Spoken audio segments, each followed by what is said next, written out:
Good evening. I'll call the meeting to order. October 15th. Adoption of the agenda. Unless there's an objection, I'd like to insert the request of the finance director following approval of minutes for the possible reconsideration of Department 12. I'll let her explain it when we get to it. Are there any objections to that?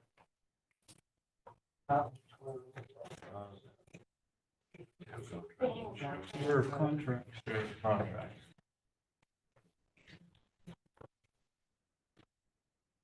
Any objections? Hearing none? What's the reconsideration? Well, I was gonna let her explain that. Give the explanation before you ask for any objections. Well, I'd like to put it on the agenda. I move to do that. Second. Discussion, all in favor? Opposed? Motion carries. Approval of minutes of previous meeting, do I have a motion? So move. Second. Been moved and seconded. Who seconded? Dan Reader. Discussion, all in favor? Opposed? Motion carries. Monica, I'll leave it to you To explain, to explain. okay, We're doing the chair thing first, Department 12? yeah, Yes, after the approval of the hopefully it'll be just a quick explanation, just to make you all aware that, last week when you were doing the approvals, basically approved all of the law enforcement departments, which there are 4 of, right? So the Department 10, you approved the commissioner's budget amount, which included, wages at the 5% wage scale. Department 12, you approved the department head's budget at 7.5%. Department 13, you approved the commissioner's budget at 5%. And Department 46, you approved the commissioner's budget also at 5%, at using those wage scales.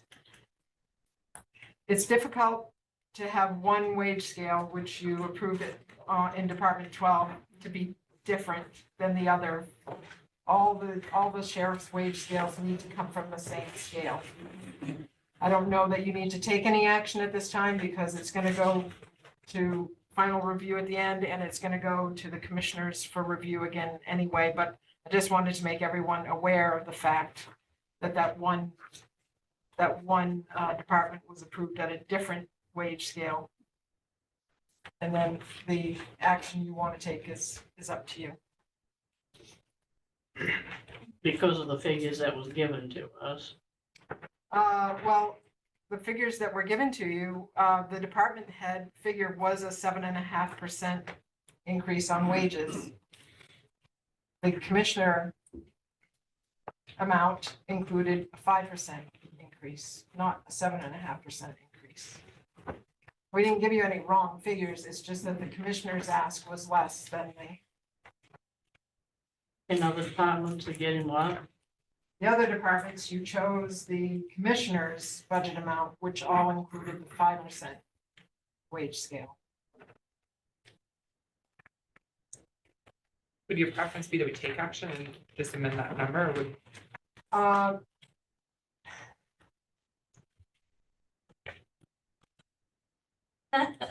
Yes, the answer is yes. It would be nice if they were all on the same scale. Yes. I mean, Right. so I mean, could, it's hard to justify one department different from all the others. Yes. Right, and part of that also involves the fact that they're going before, they're gonna have union negotiations coming up this year, so we don't know what the actual final scale is going to be. It's going to change anyway, by the time we even get to the final budget. So I don't know that it's necessary to take any action tonight. I have a procedural question. Is it possible for us to go back and amend what we voted or not? You can vote to reconsider. I certainly would like to make a motion to reconsider. We moved and seconded to reconsider I'm sorry, go ahead. Motion to reconsider Department 12 expenditures. Is there a discussion? I personally would like to see it go to 5%, which matches what we did in the other areas. And I would like to follow suit on that for the rest of the areas that we're going to cover today, because I picked it up on every single one. I recognize that we may not be where some of the other counties are with regard to paying our folks. What I am concerned about is 7.5% is a big jump, number one. And number two, that isn't even the final jump, because we heard over and over again that while the survey had been done, it wasn't really supposed to be implemented until 2027. And at least that's what I heard. So, Well, the thing is with the other departments, they're not connected to the sheriff's wage scale. That's a separate scale. yeah, based I on understand that. I'm just expressing a concern that, I had even during the meeting, but, in reviewing it and going back through additional numbers that we're covering tonight, I'm just have a great concern about the fact that we are given a 7.5% increase when I'm gonna say 90% of the people that are working, at least in Hancock County, are not getting those kind of raises themselves. So it seems just kind of unfair that we're gonna ask them to pay taxes to pay those kind of wages when they aren't even getting those kind of increases themselves. Just putting it out there. Can you tell me who made the second on that I motion? made this, to Thank you. reconsider. Thank you. Sorry. I just think it's really important to be consistent across the board, once you start a pattern of giving different raises for different departments, it really becomes hard to justify. Any other discussion? I'd like to make a discussion.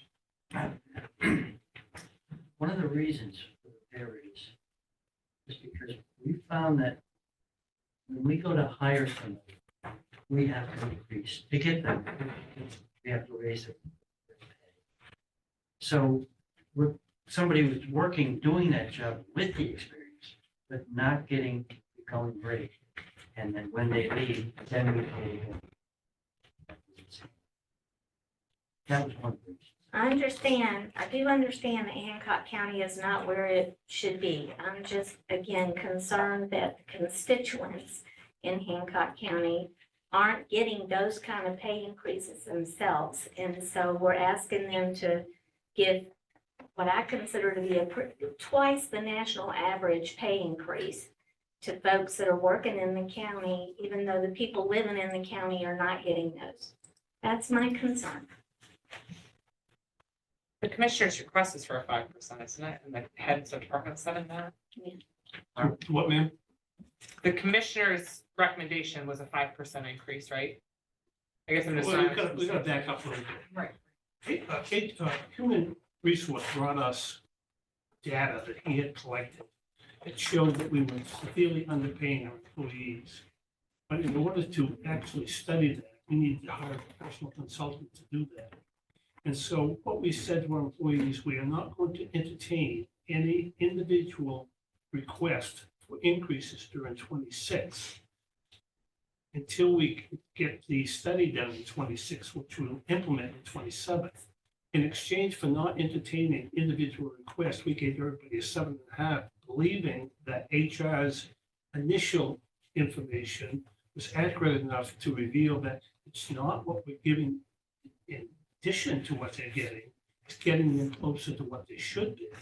And so that's where the 7.5 came from. Now, the 5% was initiated because those people are in a union. And we didn't want to start with 7.5% and bargain from that point. I mean, the truth matter is we should be bargaining from 0. So that's why we dropped from them to 7.5 to 5. And that is the oversight that we had when we made that decision in giving everybody 7.5, because we forgot that the union should not, we didn't want to start with 7.5. That's why we're reducing that from 7.5 to 5. And through either oversight or whatever, all of the union positions got reduced to 5.5 by your committee to 5, except of the contract deputies, which are in the same union. So what Monica's saying, that just to keep things accurate, you should be approving 5% for Department 12 or 7.5% for all of them, one or the other. Don't mix it. Okay? We just need room to negotiate the contract, because it's a 3-year contract. and It's a general rule. There's different steps that'll happen each year, so trying to like not get ourselves in too deep. And the problem, not the problem, but the issue is that we can decide annually what the non-union people are going to get for COLAs. But the union contracts are 3-year contracts. So if we start with 7.5 this year because everybody else did, it has an effect on the next 2 years after that. And that's why we're starting lower than high. Any other discussion? I have a question. It's too bad the HR guy isn't here, but how he's doing Yes, this. I She's with us. Stay there quietly. You're in big trouble now. What would you like to know? Well, I do hiring all the time, and you're doing hiring all the time. How is your retention thing going as far as keeping people or hiring people? Well, it's hard to give a year to year because I've been here since March. But I can tell you we have certain positions that are easier to fill, some positions that are very hard to fill. That's why that's 7.5. What's easy, what's hard in a nutshell? Per position, which one is easy? Or departments or something? Well, typically the better paid the position is, the easier it is to recruit and retain that individual. As you know, if I'm advertising for a janitor position at $17 an hour, it's really hard to get that individual in. And it's even harder to get them to stay. But obviously, the higher up that amount is, the easier it is to incentivize keeping that person, as well as all the other full-time benefits that we offer. Corrections?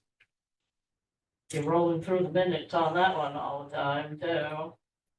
Well, that is a very hard job to ask Well, somebody to do. I get it. Yeah. Or some other ones that's hard to keep people. In the office, you seem to blow through people on that one all the time too. Yeah, this is- Well, I'm not Well, you going do. anywhere. We're all here. Well, I understand that, but I mean, these positions in the office, other than you, Monica, has been changing quite a bit. And I'm assuming they're going on to other pay, the higher pay, correct? What's that? And I'm assuming they're going on to jobs with other higher pay, aren't Most they? likely. I just want to point that out. Everyone can do whatever they want to do.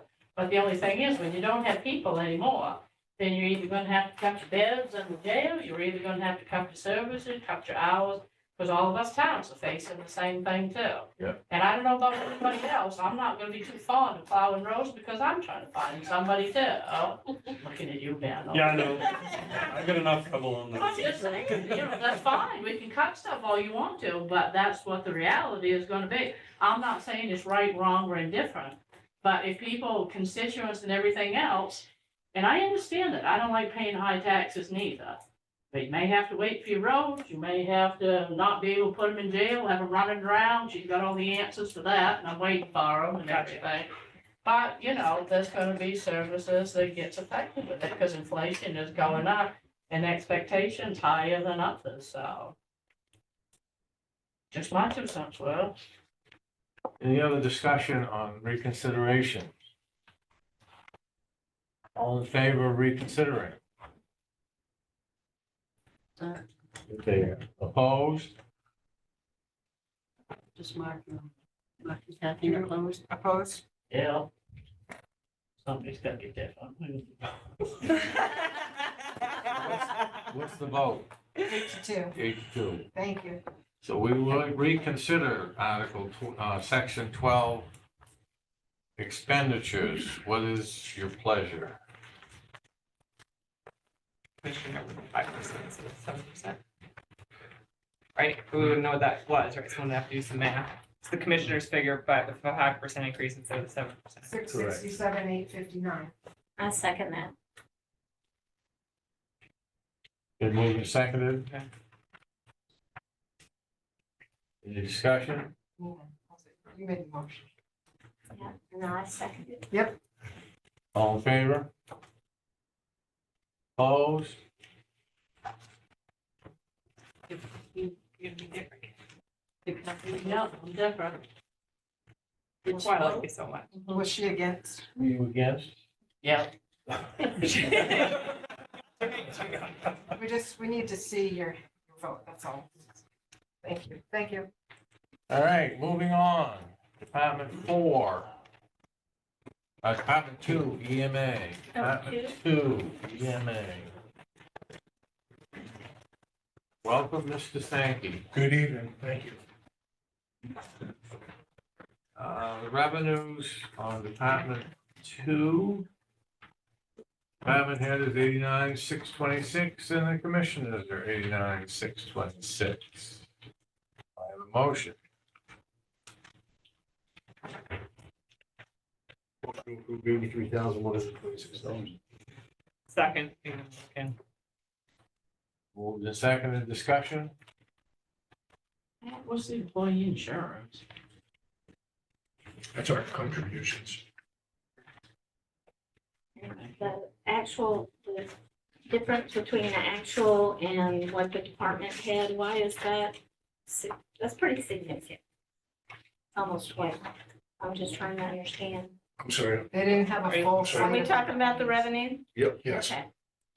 So in 2025, the actual number on the employee insurance as an example is 2790. Yet from a budget standpoint, it's 6,500 from the department head. That's more than twice. I'm just trying to understand what's going on here.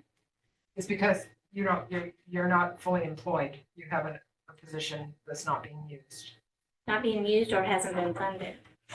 No. They have vacancy. They have a vacancy. Yeah. It's already been funded. You've got money available. You just can't hire somebody for that. Because it's not. They just So did. what? No, it's been No, vacant. no. The position's been vacant. No. They just hired. They just hired. Okay. It's just that it hasn't been spent for several months. Okay. Were you clear on that?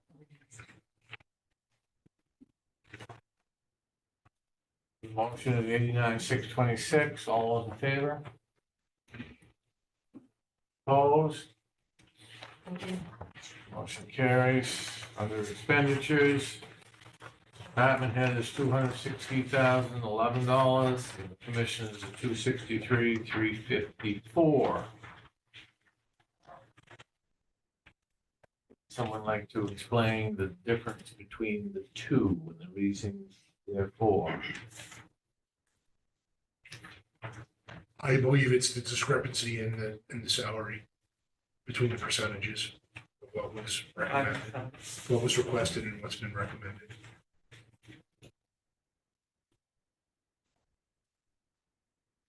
Are we okay to ask questions? Yep. Okay. So on the part-time line, that is going up 10.7%. I think that's the budget last year versus the department head and board of commissioners line. Yes. So why is that one going up 10.7 versus the infamous 7.5? Even though it shows as a part-time here, it's actually a full-time employee who's shared between this department, Department 2 and the airport. And I think to bring that person really up to scale, the step.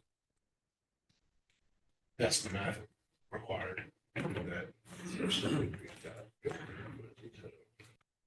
then on the employee expenses, the actual amounts that are shown for 2025 versus what both the department heads and the commissioners have asked for is incredibly significant higher. So I'm just trying to understand, is some magical thing going to happen this year that hasn't happened yet? Or why are we asking for 5,250 versus the 83 that we actually spent? Well, what I'm going to say is that because the vacancy for 7 months, right? And also the price of fuel. So one person is going to spend $4,000? No, but the agency as a whole and our travel and the cost of fuel. yet they haven't only spent 83 so far. Do you understand why I'm asking the question? I do. That's a significant number. I do, but travel includes fuel, mileage, which hasn't been used, which is going to need to be reimbursed. Hotels for people who are undergoing training and so on. So and that's been a constant number always. I've never increased it. I haven't increased any of the operating budget lines ever. And I appreciate that. I think what I'm just trying to look at in 2024, the actual number spent for all the employee expenses, which includes that travel, knowledge, dues, subscription, trainings, registration, was $500. And then last year it was actually 83. And then now, even though last year and the year before, we asked for a lot more and we're asking for 5,250. I just don't understand why we're asking for so much. I have traditionally underspent the budget every year. Mhm. And again, given the fluctuation in fuel prices, gasoline went from $3 a gallon to $5 a gallon. If you go back historically, you'll see that we have come closer to fulfilling those requests. And that is the average amount that we have found to be necessary in our operating budget. We've never exceeded it. I've never exceeded the expenditures. But have you ever come close to it? Yeah. Yeah, absolutely, no question. Being fully staffed and travel, hotel stays, mileage reimbursements. The last 5 years, average, Andy, is $456. Again, I run a frugal operation on purpose. I'm not suggesting it can't be adjusted. If that was adjusted, that was cut in half, they're gonna give you heartburn? Of course it is. I don't control the price of gasoline or the mileage reimbursement or any of the other needs. Gas has been pretty stable the last 15 to 18 months. Within 10 or 12 cents a gallon. I don't think it's going anyplace, unless some mere frosts or something. Then I mean, it's at your pleasure, of course. So, But if you are budgeted and don't spend that money is rolled over to next year, or what happens? it just stays in the general fund. Yeah. Yeah, it doesn't roll over. Okay. Yeah, it doesn't go into I mean, so reserve. it's a fairly small number either way. It's talking a couple $1,000. It is. I want to make sure that I'm understanding something, though. I understand the 5-year average, et cetera, but I want to make sure I have the thought process correct.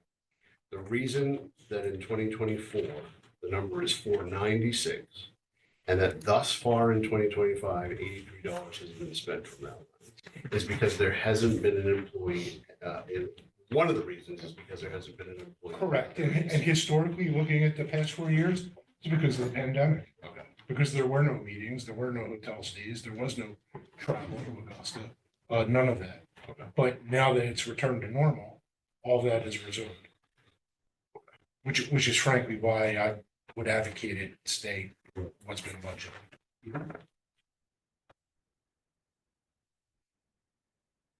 I want to make sure that we're not running into the same thing we ran into with Department 12 at the beginning of this meeting.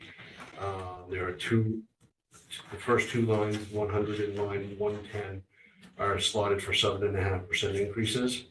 I know the third line down that we just discussed is the step increase, but I want to make sure these two are non-union employees. Correct. Exempt. non-union.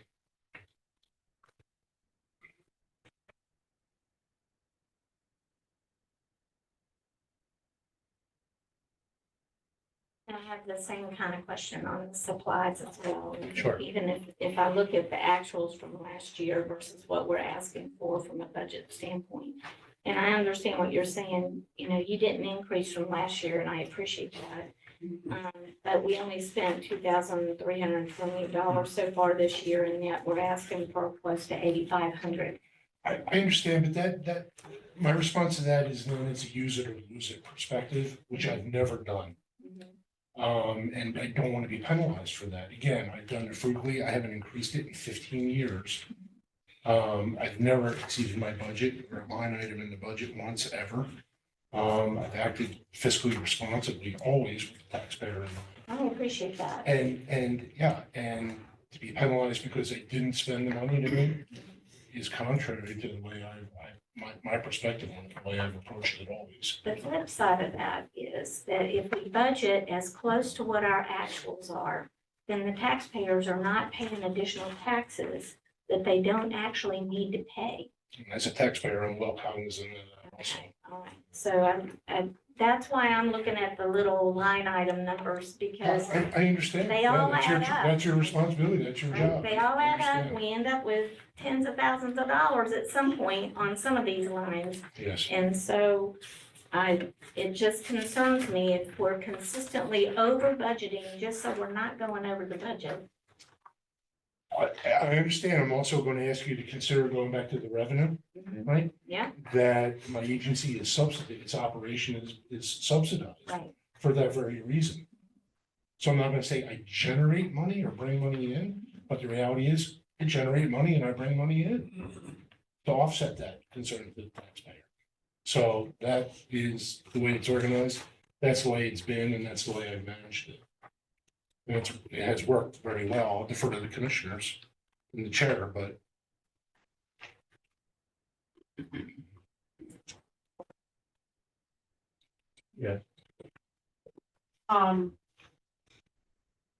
Not particularly, on your budget, Andy, or anything, but overall, the trio actuals January through December that we have on all things, do you know, Monica, how much we budgeted and how much didn't get used in the budget?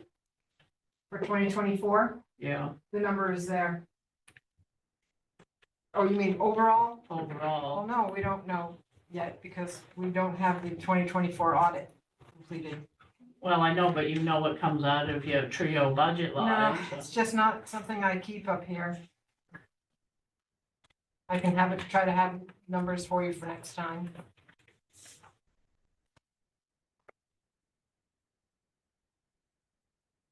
Any other discussion? What a motion. I have a motion, we go with the department head number, I second it.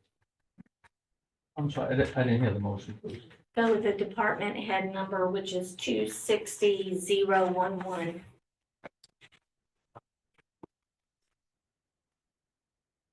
Been moved and seconded, discussion? Yes, question. We're creating the issue if we do that, correct? Okay. The issue with that is the 7.5, you're creating a discrepancy between the departments on the 7.5. I'll make it one. That's the only Yeah. increase in here, so that would be, or at least having that conversation again, I think. So was it the commissioners that gave the increase or was it the department head? The commissioners, Which is why I suggested we go with the department head number. the commissioners gave the increase. That's what it looks like to me. Can somebody answer that question? The difference between the department head and the commissioners, is it that 7.5%? well, I, as the department head, recommended the amounts that I did based on the fact knowing that we go through this process and really as a placeholder. Based on whether it was going to be in cost of living or a percentage. And as Commissioner Clark explained, what the process was, how they arrived at the 7.5%. So and to go to Kathleen's point, we just hired a deputy director based on that very factor on being able to attract and retain someone. So at the salary that's been recommended by the commissioners. This 52,000. The 58,116. So the Okay. difference between those is more than the 7. Okay, yeah, Still with the department head. And that was you, so you hired somebody and offered him the 58? That is correct, yes. Kathleen? Just coming through the rest of the other departments here, it looks like they're all 7.5%. Which we talked about. So would we revisit all the rest of them too, or? Certainly hope so. Yeah, I mean, technically you would have to, because the scale for the non-union exempt is gonna be the same scale one way or the other, so. If you don't, then the commissioners will have to go back and try to fix whatever it is that the inequity was. So if you wanna go back to 5% instead of the 7.5, then technically you probably should go back and address any other budgets that you went over last time that. And unfortunately, most of them were ones that were union ones anyway, so it wouldn't be a problem, but you'd have to go back and address that with each non-union anyway, department. I think in most cases, the 7.5%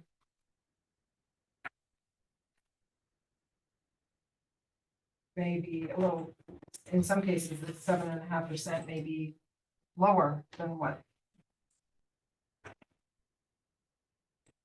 31.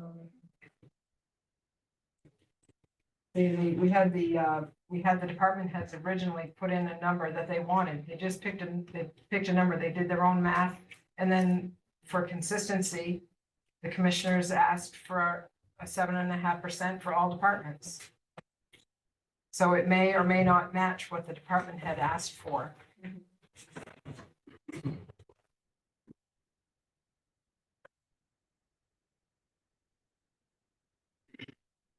Yes. But Given this,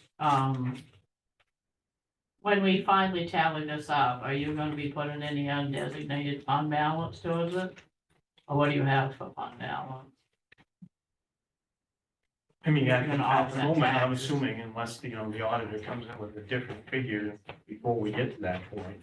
I mean, at this point, no, wouldn't, because, see, philosophically, there's different opinions even in this room. I hear what you say about raising enough money, but when you cut it so tight and you don't raise enough money, you run short. And when you run short because you don't have enough money to pay your bills, but you're still obligated to pay your bills, you gotta pay your bills. So even when you make cuts, you don't have that money at the end of the year if you're skimping on everything, when or if something comes up, to put into that fund to be put towards taxes the following year. So I mean, it may not be in the same year, but in theory, that money would get put towards tax reduction at one point or another, assuming you're, staying on track. But historically, especially with the jail issues that you addressed this year, the commissioner addressed last year, those things, and that's a lot of money, so, you don't have that extra. I get that, but what expenditure. do you have for surplus? Well, right now, like I said, based on what we're seeing, it's still negative because we're not gonna get back on track. I don't think anyway, until 225 in the budget we're in, because you actually budgeted Monica? more So last you- year. So you overspent last It year's is. budget? It's In a terms of some of this stuff, yes, I mean, that's the, especially like the jail, I mean, that's expenditures that we're obligated to spend. So right now, in terms of that non-committed, or whatever you want to refer to it, uncommitted, non-designated, right now, in 2023 and 2024, waiting for the confirmation anyway, from the auditor to make sure that everything is balancing out correctly. Right now, is that unreasonable to say that it's not likely that we're going to have anything at this point we can recommend? It's not unreasonable to say. So I mean, and does that mean we end up negative? Maybe not 100%, but again, until the audit's complete and we know where everything finals goes through, we can't tell you 100%. So, And you don't know the difference between what you had left over from 2024 or gas or anything? well, I mean, I think, again, Monica said we can pull that up based on what we have with Trio. We You just can't don't put it up have, on your thing now? unfortunately, no, because we can't get into Trio down here on these computers. So that's a drawback for us here. because the worst case would be you budget so tight. And if you have unexpected expenses, then you're really, it's always better to budget a little more, so you have a little surplus. Which hopefully goes back into the, Exactly. I mean, obviously, we're not sitting on any extra money. If that money was there, we would tell you to put it, Right. we advise the commissioners and recommend that they use it as they're supposed to. I mean, there are statutes that regulate some of this to a degree as well, so.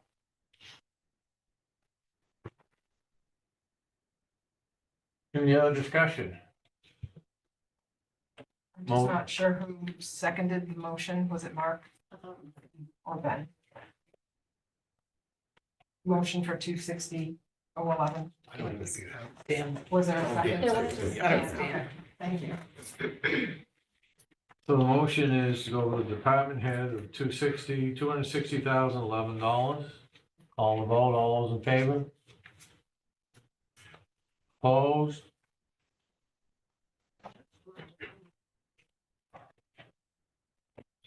So the ones in favor, can you raise your hands high? Oh. There was 6. Motion fails. Is it 6? Yeah.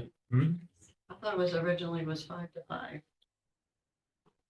Oh, what was, I was asking for the ones that voted in favor of. all in favor? Yeah. Excuse me, I didn't vote in Just like, favor. just like right now. We caught that. In favor. In favor. In favor, okay.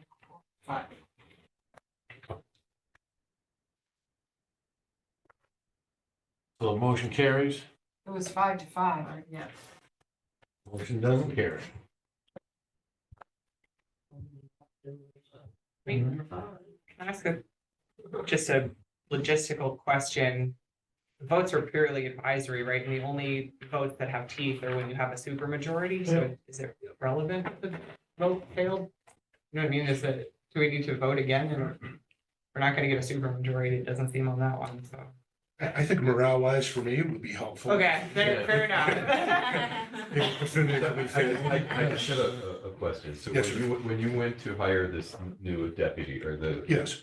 how hard was it to fill that job at 50, it's $58,000? It was vacant for 7 months. Yeah, So I is mean- that, does that answer it? Yeah, I Yeah. mean, I think from my perspective, that, if we keep kicking this can down the road and not raising the salaries, it's gonna be increasingly hard to find people going forward. I mean, at some point, the wages have to get up to a level that's competitive, or you're not gonna find people. I certainly agree, although that's a decision that needs to be arrived at. No. The commissioner have certainly supported that and have supported me in that. Yeah. So. Paul? I think we need to make a decision as a group on the 7.5 versus the 5 thing. Speaking of kicking the can down the road. We're having this conversation on every budget line. The commissioners have been very clear how they want to approach this. We're just gonna keep doing this. We need to decide whether we're gonna send back to the commissioners a 5% raise for non-union employees for 7.5, and probably be prepared to talk about why when we go back to our communities. But if I have no reason to doubt what the commissioners are saying. What the commissioners are saying is we could send them back 5. They very well could approve 7.5 when it gets back to them anyway, but in order to hire somebody, they're gonna have to raise 7.5%. I understand what my colleague here to the right is saying, but at the same time, there are some positions that, I'm just gonna say the thing out loud, that demand a higher raise because of the nature of the position than other positions do. And so what I would like to see is, as a committee, we make a decision on the 7.5 and a 5 now. Stop putting the department heads through this, and so that we can move forward on this consistently. So that we're not at the beginning of the next meeting, taking a look at a budget that we've already made a decision on in order to just send something clear back to the commissioners. Fred, we as commissioners want to respect your recommendations to us for the budget. I gotta tell you, Paul is absolutely right. We are committed to the 7.5%, not being stubborn, but it's because it's the agreement we made with our employees that we're not going to entertain individual requests. We're gonna give everybody 7.5 while we study. So we're committed to that. It's an agreement we made with them, to not come to us with individual requests. So we're pretty much committed to that 7.5 regardless of what you do. And Paul is absolutely right.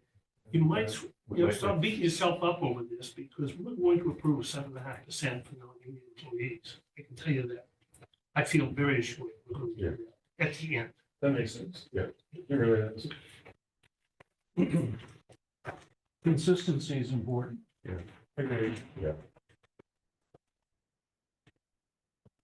Paul, For Department 2, I move that we accept the Commissioner's recommendation of $263,354. Second. seconded, discussion? All in favor? Opposed? Motion carries, I believe. It was 7-3. 7-3. Thank you, Andrew. Thank you, everyone. Good evening. Thank you very much for your work. Thank you. Registry of Probate. Department 8. I wanted to chair for you. Thank you.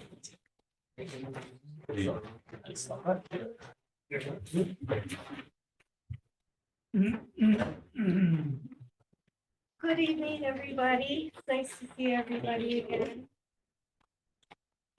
I'm here with the probate budget. I did prepare some additional information and it's FYI information only. I do feel like a discussion was started last year regarding the probate department. And I wanted to make sure that I followed up and at least express my opinion about it on the record. Does anyone have any questions about any of the information I presented?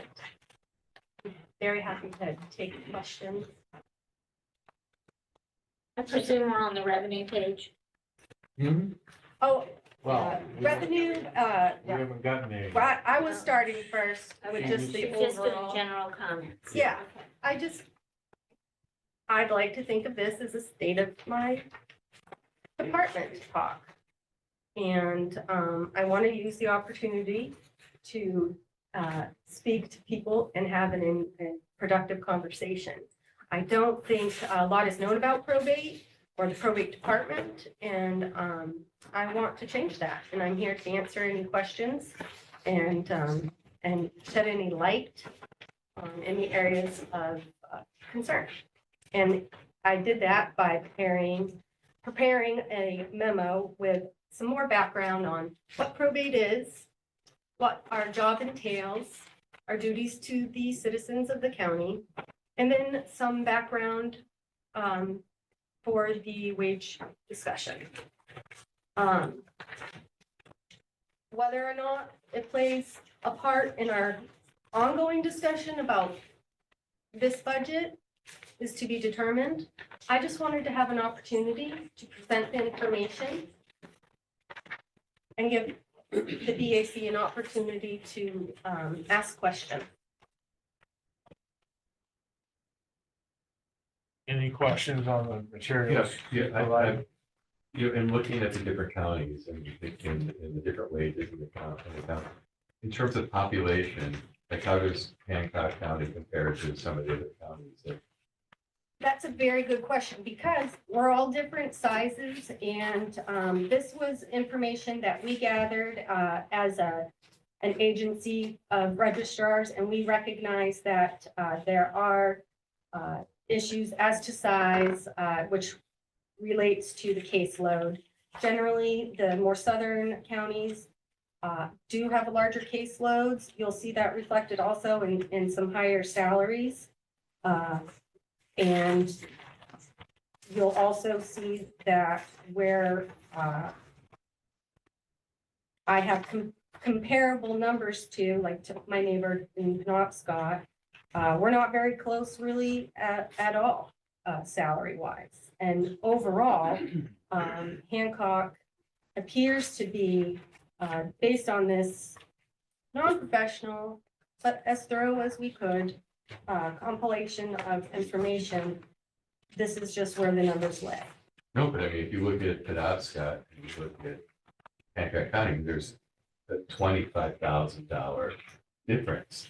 And, and the reason I asked about population size is that, your work is strictly dependent on the population. I mean, the more populated the counties, the more work you have. There's, And the age, the demographics. Exactly, They make a big exactly. difference. I mean,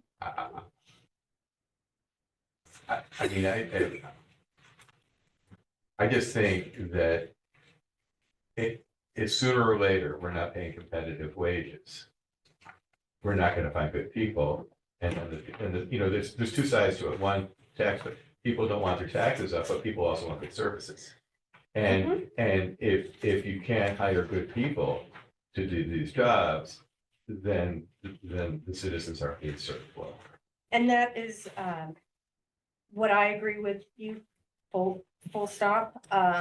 I think that the people that work in my department are excellent, and I actually demand the excellence from them, because that's what the citizens of Hancock County deserve. We are a judicial court. We may be on the county level, but we are a court nonetheless. We are dealing with people's life, liberty, assets, and properties. And I think not enough recognition, that needs to be recognized more with the salary. And I understand that it is going to be something that will be studied.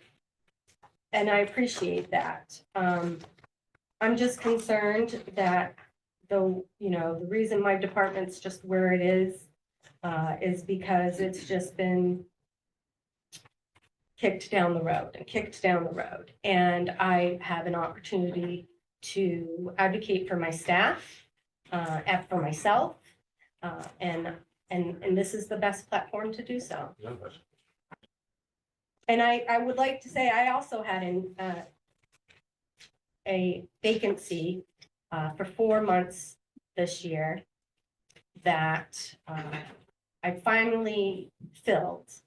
And I filled it on a part-time basis. But what really was unique about this position and what made it difficult to fill is the position, while titled part-time, had all of the same job requirements and expectations of a fellow clerk.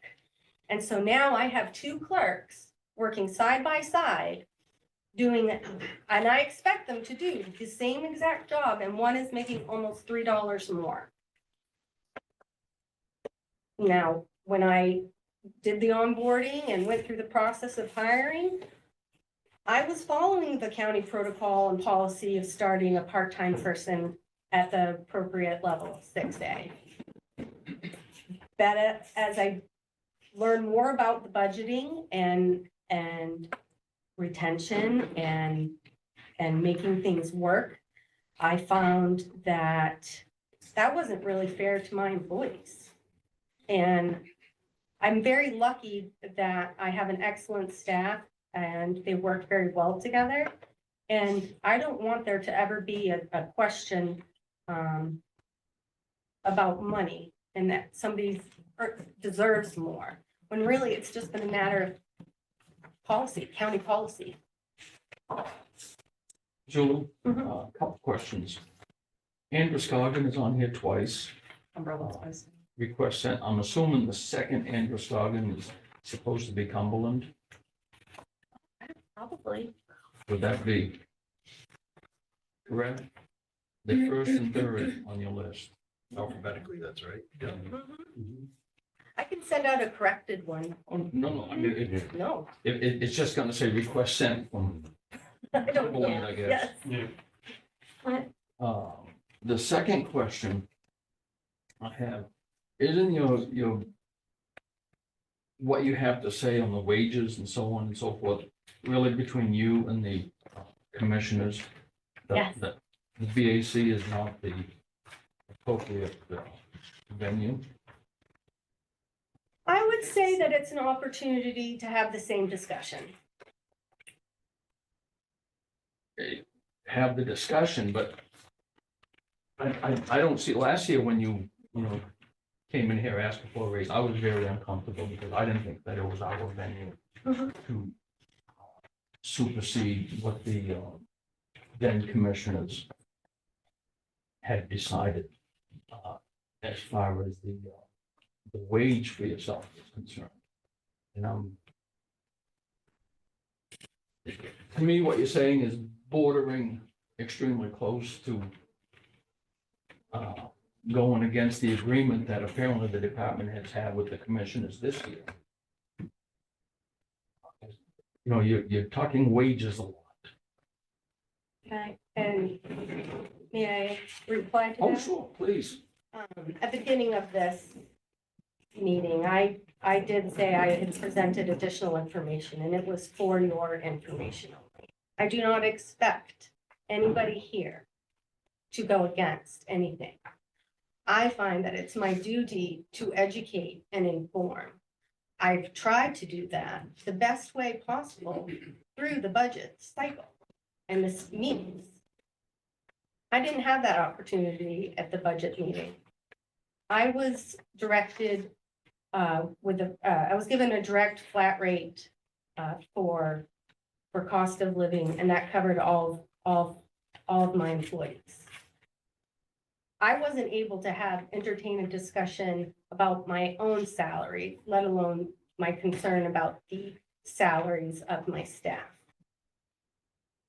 And I'm not trying to disrespect the commissioners with my efforts to speak here today. I simply think that this is the check and to the balance. And together, we all have to work together. Because that's how I understand the process to work.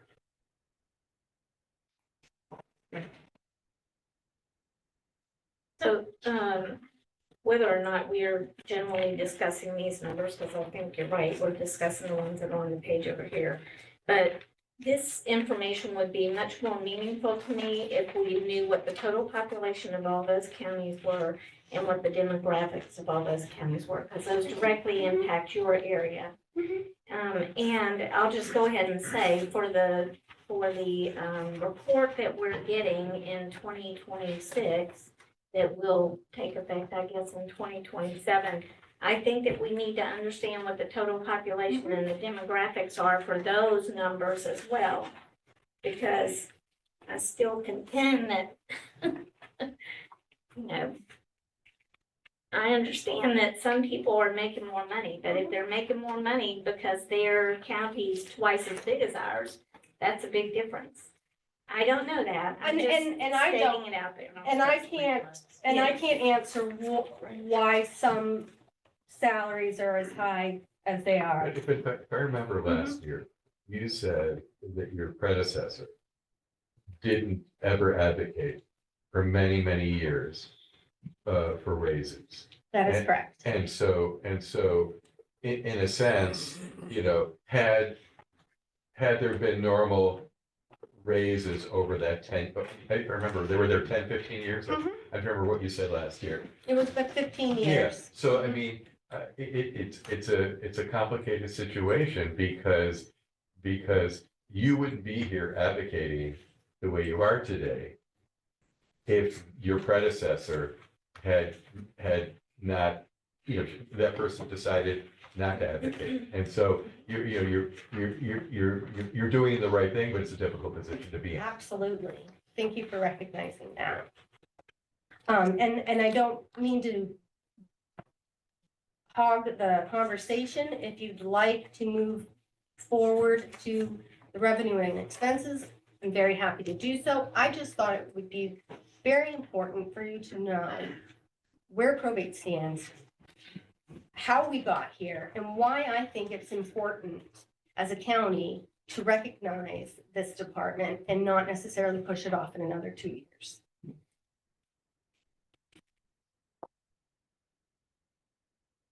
Yeah. Yeah. Yeah. Well, looking through the budget and stuff like that, one thing that just kind of keeps popping up is, like I say, it's awful hard to find people. I see both sides of it.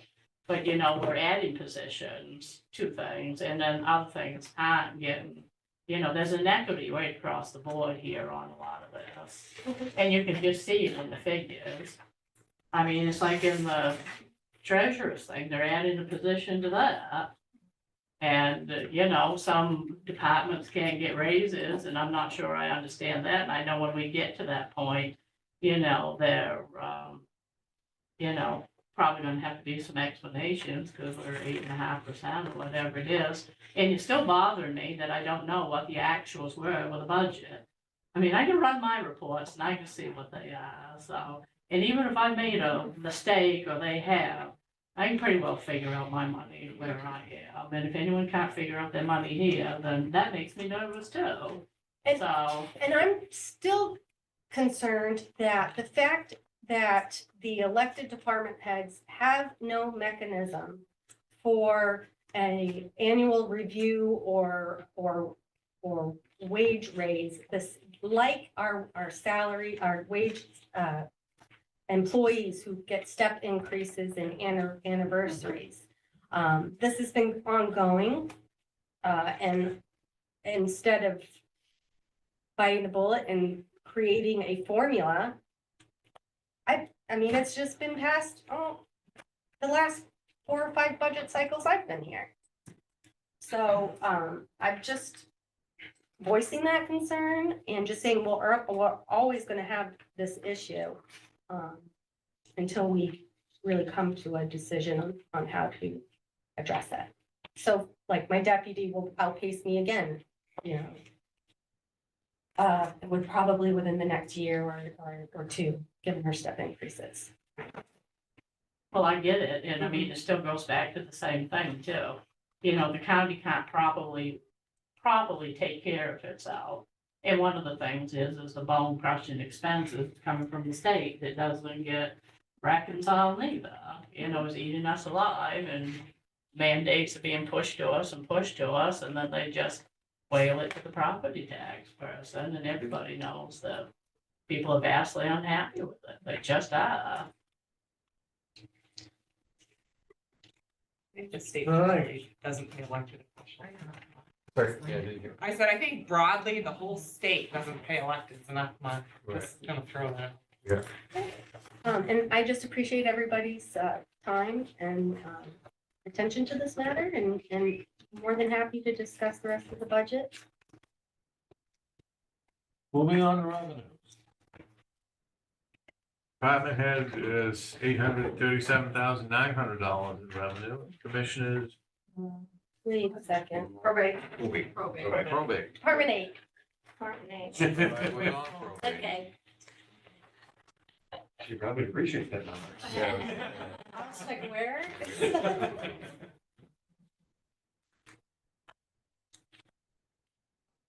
okay, department head is $222,057 and the commissioner's match, $222,57. Do I have a motion?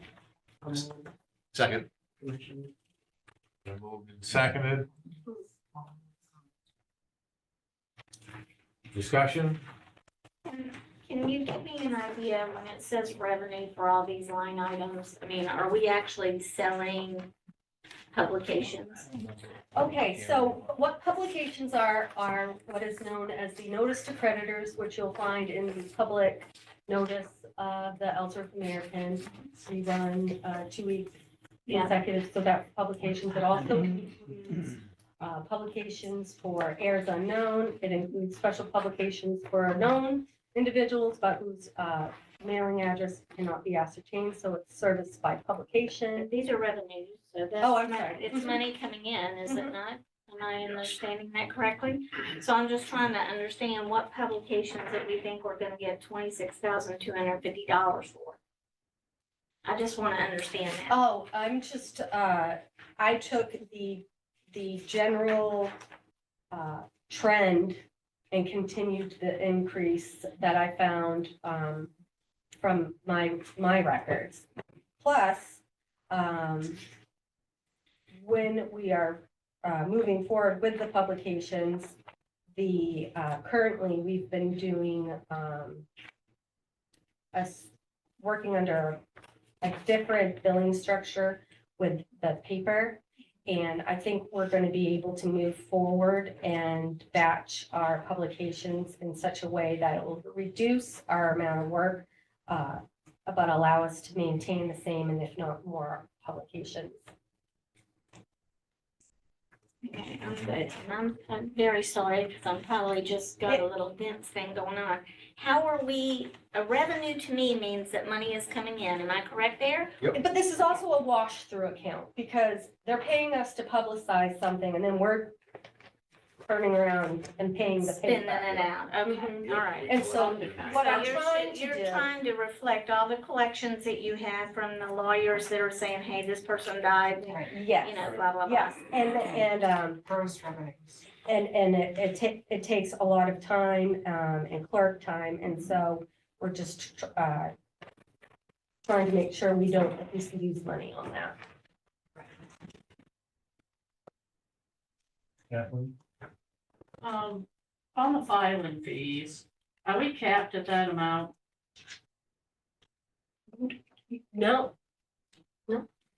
So if we wanted to charge more for people filing stuff. oh, And- I apologize, I thought you No, meant the no, figure. line 100 filing fees. Do you have set fees that the state says you can exceed? Yes, we have filing fees that the state has, And that's all counties across the board? yes, yes.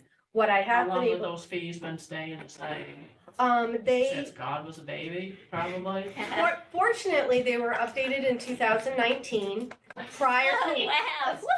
prior to that, it had been 30 years, Yeah. 30 years. So what we're working, Kathleen. so what we're You know doing, something? I love you're on here. Take it back and do something about it. I'm You looking say you don't get paid enough, do something.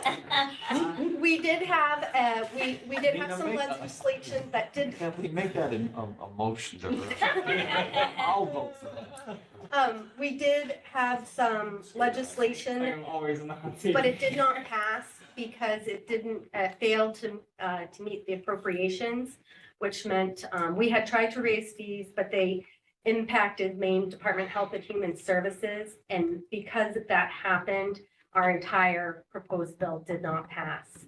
So we need to Because rework. they didn't like the fiscal note on that. Yes, correct. So we need to rework our legislative bills in order to not have an appropriations note attached. And so we're working on that.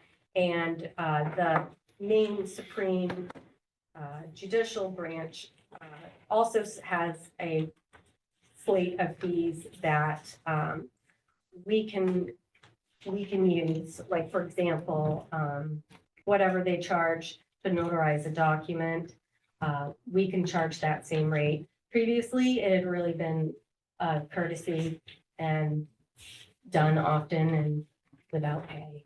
So we're making sure that we're collecting those notary fees, we're making sure we're collecting the appropriate amount of shipping and handling when we're mailing out things that people request. So we're not bearing all the costs of the supplies. So what is the filing fee like?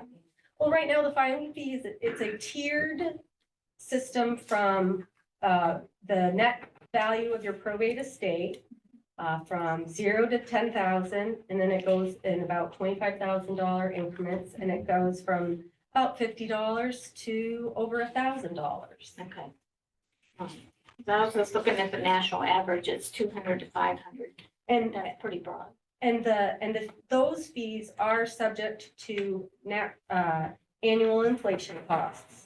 There are other fees, and those fees were regarding guardianships of adults and minors. Those had fiscal note attached because it involved the Office of DHHS.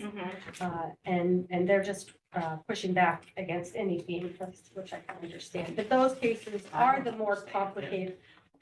Well, and nobody wants to spend more money, but the matters are getting increasingly more complicated. And there are main civil rules and procedures we have to follow. So I guess mandated, but it's $100,000 difference that's getting pushed on to property taxes. Did you get the information on the bill that you referenced that didn't pass appropriations? Sure. I just, if you have even a session that it was put in or who put it in, or the LD number would be great.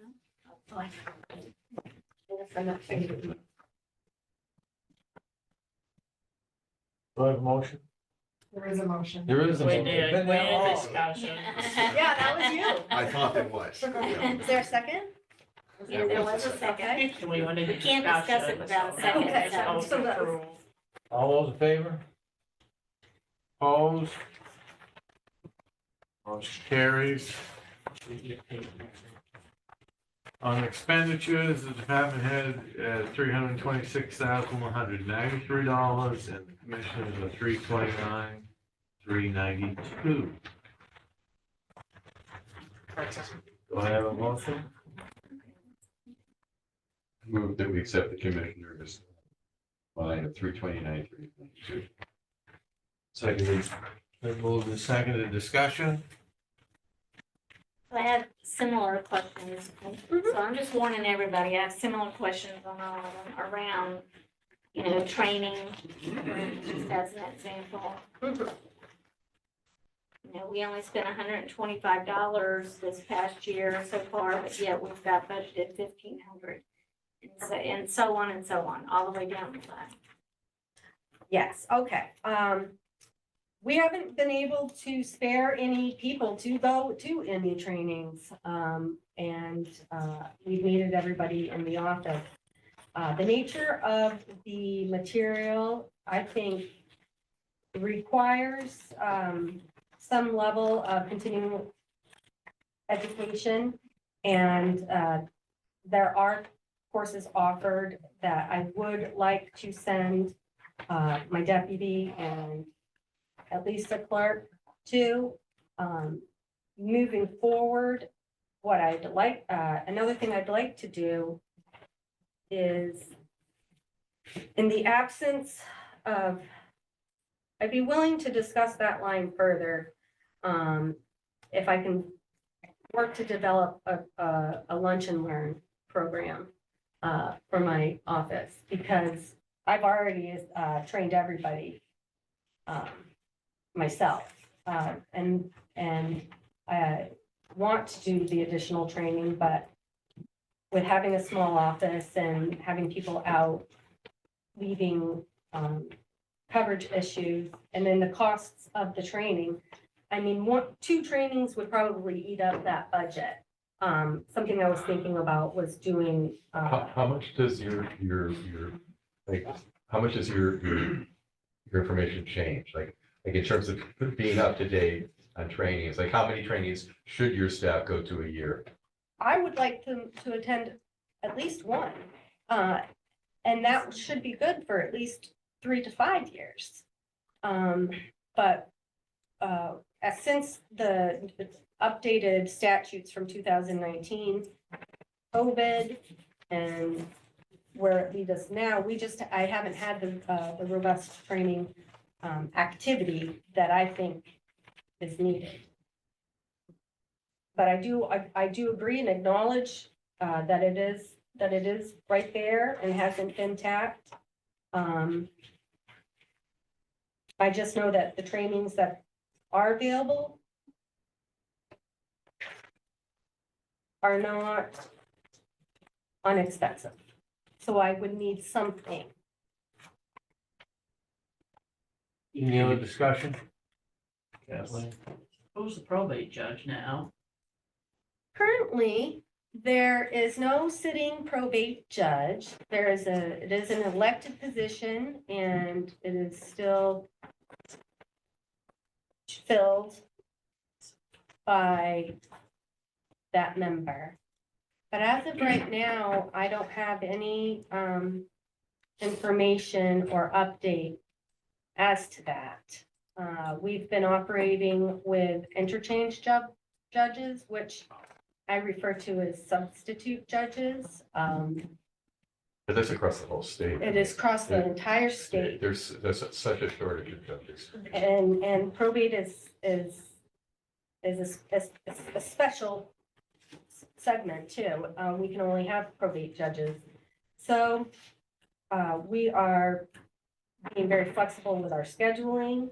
We're working with the courts up here to make sure if we have off days off of our hearings on days other than our typical Tuesdays, we can still use the courtroom, and we've also had to be creative and sometimes Zoom.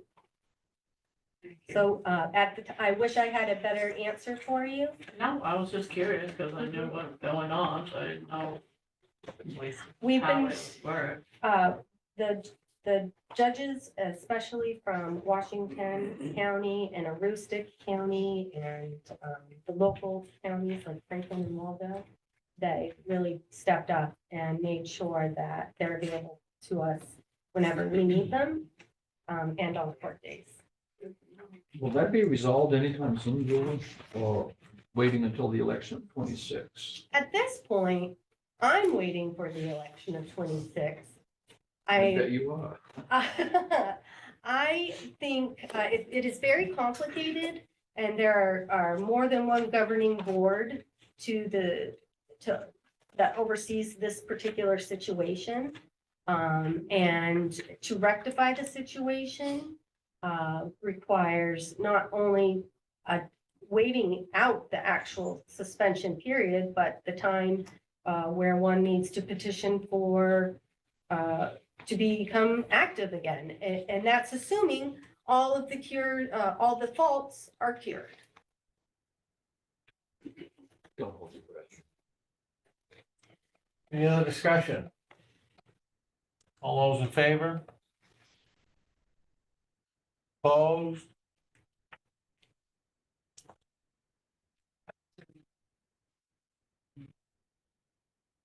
You get the vote?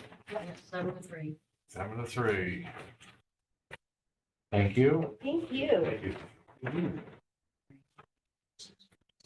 I will follow up with those requested information, and if anybody has any follow-up questions. Was it just, can I just ask, sorry, was it just, sorry. No, that's okay. We'll take some time, but we'll get that. Was it just for DHS involved probate issues? I guess just give I me the bill believe and so. I can read Yeah, it. I and- think so. Yes. Thank you. Thank you.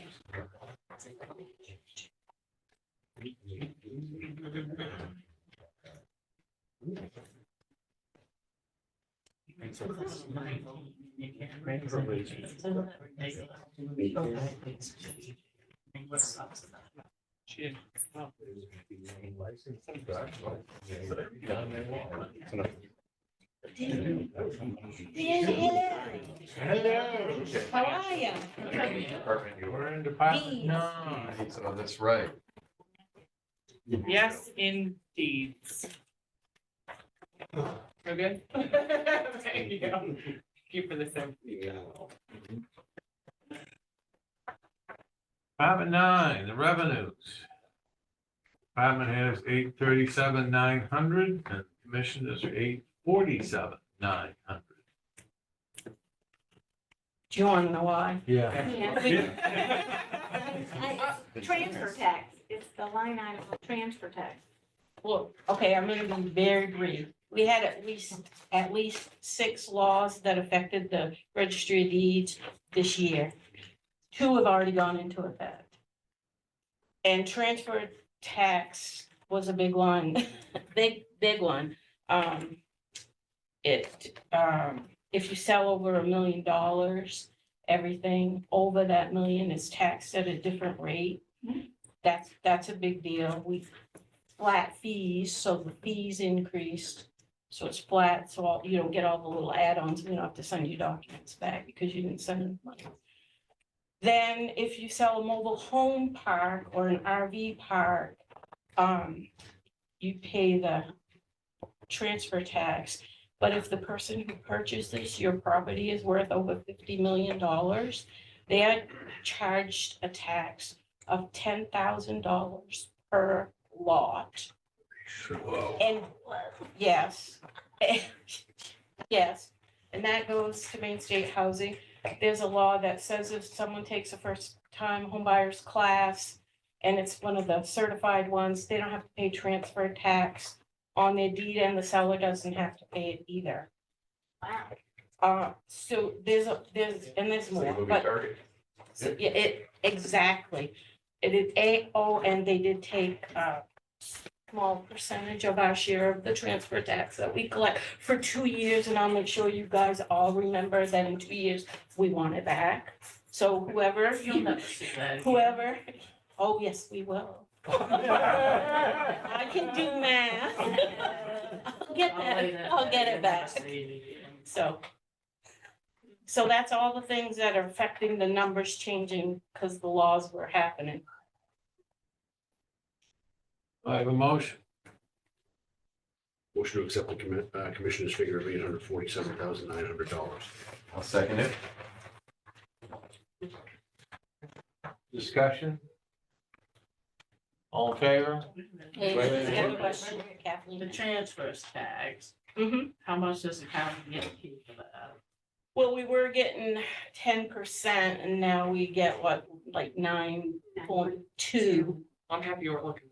And we're doing all the work, right? That is exactly correct. I just want to make sure. Oh, we know that. Yeah, put it out there so That's taxpayers the deal. You do all understand. the work and you get 9% of the money. That's correct. And they tell us what day they want that money on too. I tell you, it's egregious, it's egregious. Unbelievable. We won't talk about how much money is in the rainy day fund.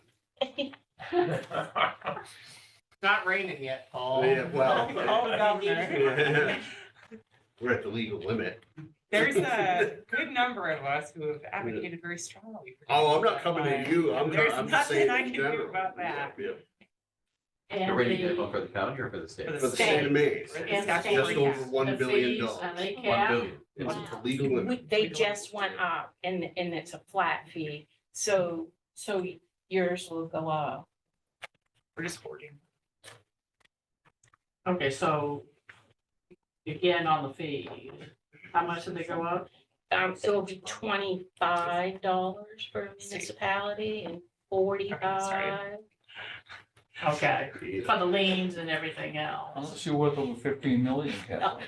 Oh, no, that's No, for a deed. That's for, I know, it's just. How many people who are worth more than 50 million are buying trailer parks in Maine? Oh. No. Right, You were- too. According to the A lot of news, them. that Yeah. actually happened. You're buying up trailer parks and then jacking up the rates, and so the state's trying to incentivize No, selling I get, trailer parks to the. no, I get it, but I'm just, it just, it's kind of like a funny question. Like, people with, you would think they would have better places to put their money than buying a trailer park. Well, and most of the transfer tax, your fee Airbnbs, things too. also too is non-residents. Really? I feel like the state should be doing more, frankly, to try to curb the people from the large, very wealthy corporations buying up properties that should be lived in by year-round people who are working class people in the state, because the reason rents are so high is because there are no rentals. There's nothing. The biggest issue we're talking about in Castine, how do we create any kind of affordable housing? Professors from MMA making $65,000 a year are traveling 90 minutes one way because they can't find anything affordable Right. anywhere near Castine. No, it's very It's the sad. same thing here. So can't the municipalities create their own ordinances? Yes, and some of them have. We're trying to, but Yeah. in our case, there's no place to put anything. I mean, like, like our, we have the wherewithal to, we want to do something, but it's like, there's no obvious solutions. Make a 6-hole golf course. Yeah, right. Any other discussion? All those in favor? Yeah. Opposed? Motion carries. Expenditures. Department heads is $354,056, commissions is $362,419.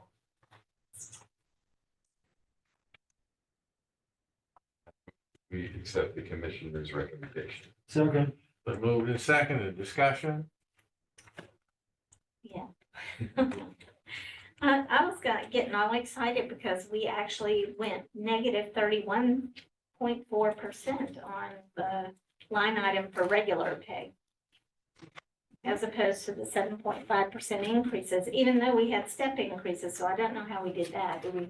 Eliminate a position. Okay, that's exactly what I was gonna ask you. Eliminated a position. All right.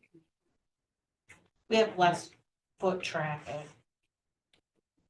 Less paper traffic. And eventually it catches up. Why? What's causing the decreases? We don't have people come in the office to work. When I started, there'd be 20 people in there working. So we don't have any people coming to work and very few people bring in their own documents. A lot of it comes electronically. The most people that we see are for passports. Mhm. I mean, that's, yeah.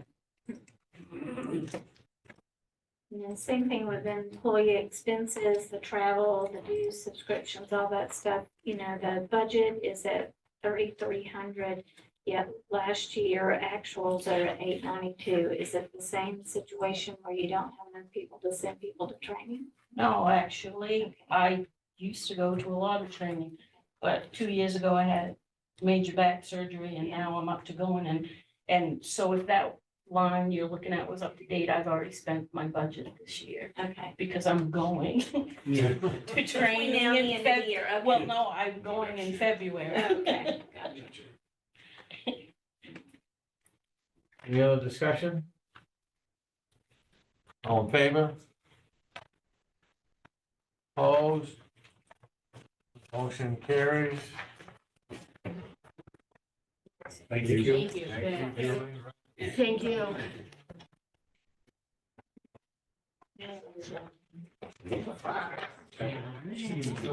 Fire net. 2016. That's all.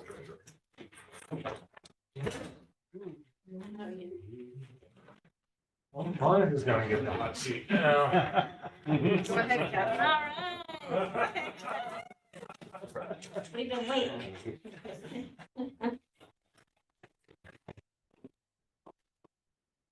Department 5, Treasurer's Office. Department head, the amount of revenue is 191,798. The commissioners are 186,798.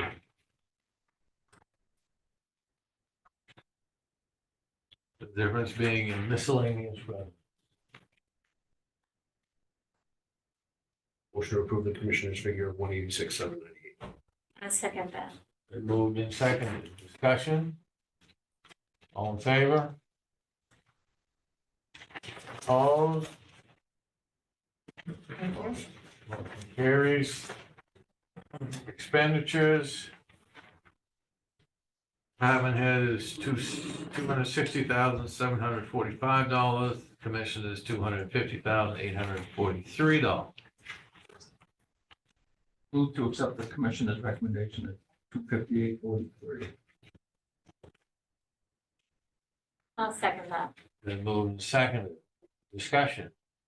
Why? Oh, okay, go ahead. Why do we have a 400% increase in computer software? That's what I was gonna ask. Because we're moving from crappy Trio to better admins. Will you be able to get admins in here on these computers? so Hopefully. Kathleen can see your numbers? Hopefully, most of the budget process may move to a digital process. Okay. So we might not have to have these long meetings. Won't you miss us? We'll miss all of you. I didn't use the correct words there, but if any of you have worked with Trio in the past, sorry. No, I know the original. It's just not a good sustainable program for the county in my eyes and in the eyes of many of the department heads who have to use it as well. And- Ultimately, good software will save you. Hopefully, yes, that's right. And we've done a lot of research over the last year. There are 2 or 3 counties in Maine that are moving to Edmonds, have moved and are having, really better luck with the newer software, so. So that isn't state mandated, what software you're having to use? Not for the county finance. Okay. Not yet, we'll charge you for it soon, though. We'll just pass some water, make you pay for it. Is this a one-time budget jump to purchase the software, or is it going to be an increase? Well, it won't year to be, it year? won't be that much of an increase every year. It'll be falling back near the 7,000 that it's been. historically? No, that could be the new annual cost, but I don't expect it to jump much more than 7,000. 35 or 37. So you're saying the annual cost is gonna be in the 30,000-ish range? Right, Okay. right. Oh, okay. That's a big jump. And then all the individual municipalities, right now, most of them are using Trio or interfacing with Trio. So if you end up changing, does that mean all the municipalities No. in Hancock have to change as No. well? No, every municipality uses whatever software they want. Okay. It's independent of what we're doing. So if we're going to go from spending $7,000 a year for computer software to 40,000 round number, Mhm. what are we going to get for efficiencies? And cost savings, where is there going to be an offset, or is this just simply an increase in budget? I mean, I don't know Trio well, but I suspect if it's an older You get program, what you pay for. not only do you get what you pay for, at some point, they're not gonna get update. I mean, at some point, older software, it just isn't competitive. And so if you don't move forward with new software, you find yourself in a very difficult position. Yeah. Because you might not be able to get support to keep the old software And going. it's not necessarily that Trio is that much older or anything like that. It's just that they don't seem to be keeping up with our needs. Exactly. We have errors all the time. Every day, there are error messages that come in, and they have software updates probably once a week. I'm just hoping that Edmunds will be more responsive and that there will be less of those daily errors. There are other parts of the system that also do not work well. The bank reconciliations, a lot of the systems, we have to use a spreadsheet for our budget. We have to use a spreadsheet for bank reconciliations. There are several areas where we're actually working outside of Trio to get the work done. So hopefully this will bring everything. But this is a one, I mean, feeling about software is there, you have these periods of time where you have these big hits. Right. Okay, then you've got maintenance. Right. And then you got a big hit again. Right. So, I mean, if you amortize it over 20 years, you could probably say it averages out to be X amount per year. It just happens to be that this year is a big number because of the purchase. That's not what I heard. That's No, right. what That's I not heard what we were was told. that this year, if we went with the commissioner, let's go with the department head's number, $47,000. Then next year, it's gonna be in the 40-ish range. So it may not be 47, but it's gonna be 40-something next year Maybe and the 30, following year maybe and the 30 a following year, year. maybe 30 a Yeah. year. It's gonna be in the tens of thousands, not in the thousands, which is where it is right now. And that is indicative of the age of the software. Right. But usually what happens is you do have a big hit, like, $45,000 to do the installation and get everything Right, lined out. right. And then it drops back down to maybe 10 or 12,000. We're working on some of that now, actually. Okay. So. But it would be good to understand exactly what that number is gonna be in the future. Is it gonna be 30 or 40,000, or is it gonna be more like 10 or 12? Because that is a huge hit across the board if it's every year. I can dig in and let you know. Okay. Yeah, Yep. Okay, I well, think thank you. that would be Yep. good. So, and just, Monica, just to mention too, that there are additional elements to that new software that we can utilize, such as the budget. And I know Gary's seen the spreadsheet that we've used for years. I mean, it's not gonna take care of everything, but department heads will be able to submit their budgets going forward. And there'll be much greater ease and access for everybody, as she stated earlier. So, I mean, there are certain components to this that far surpass what Trio offers. And I will say, just when we go through the network servers and stuff, there's towns and cities all over the state complaining about Trio right now. Yeah. And also the fact that they're cutting their support services back to 4 days a week instead of 5. So that's great for those towns that only work 4 days now, but for like the county that's open 5 days, if you have a problem on that 5th day, Yeah. just don't worry about But it. the reason they did it is because. That's what was happening. Yeah. Exactly. So, I mean, there are other elements to this that's in addition, that are stuff that we'd like to be able to utilize right now. We Yeah. just can't, as she stated, have that Right. capacity with going flexibility to be able to make it work relatively easy, so. We just need to be able to know, right, going forward, what is that number gonna look like? Because if Sure. it's $40,000 every single year, that is gonna be, Listen, that snow software should be, I mean, it shouldn't be. I mean, I'm surprised that it would be, but I'm just saying, the first year I can understand, but in my industry where I used to work, they went to, instead of having these big hits, they actually went to, you signed a 10-year contract. right. Yeah, And it's X amount per And year. they Yeah. amortize And they amortize it, I found that was a much better system than, Yeah. oh, we're spending Yeah. 60,000 one year and 10,000 the next, and Right. 20 the year after, and then you gotta pay for updates, and it's, you can actually plan, I mean. Right. I have an IT background and usually the first year does look like that. A But little- year little 2, more. 3, and 4 May not go be down quite as high. significantly because you're not building anymore. Yeah. Yeah. You're just running and maintaining. Mhm. The other question I have is when you switch to this software, I mean, normally, that's a mountain of a job. Because, you've got to get everything, you got to get all your charter accounts, you got Yeah. to get everything it's set a up. one-year Yeah, process. and then I guess my question is, does that cost you money in terms of labor, extra labor to get ready for the shift? Because it's complicated to do that. No, because it's all on them. It's all on them, they do the work. Yeah. yeah. Okay. Yep. But there's a time when you run We'll have- parallel systems for a little while just to Right, make sure everything right. works. Right. That's why we're trying to start the process now, so that hopefully a year from now, we'll be in the process of letting go of Trio and moving just to. Okay, good. Now, it sounds like since you're doing so much work, we're doing a significant amount of work outside of Trio, that in the longer run, it may mean that you won't have to increase your size of the employees in your department. So we're by not, Having it more efficient. we're not increasing our employees in Right. the finance Right, department. That's Sounds like your time will be used more Yeah. efficiently. right. Yeah. I think you'll like that. Can you explain the finance coordinator, because it says you're shifting somebody from regular Yeah. to finance, and it's like a $20,000 difference between the actuals. Yes, that's Mary Jordan, where we updated her position, her title for this year. So we're just moving her pay from regular from 130 to 118. And then including the 7.5% increase plus step increases.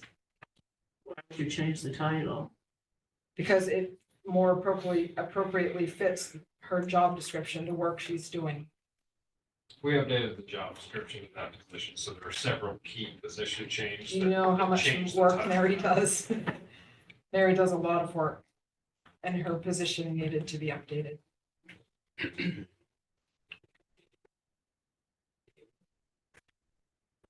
Any other discussion? All in favor? Opposed? Motion carries. Department 20.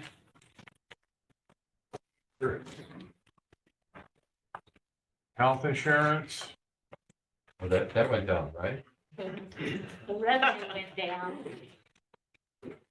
Again, these are all based on who we have for employees and who takes the insurance.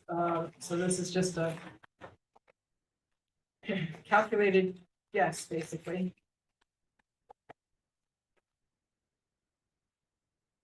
I move the commissioners amount at $194,674. Second. Go ahead.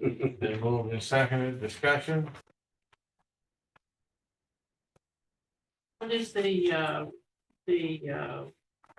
contributions, what percentage of that do they pay? 70%, 80%, 90%, I don't 10%? know.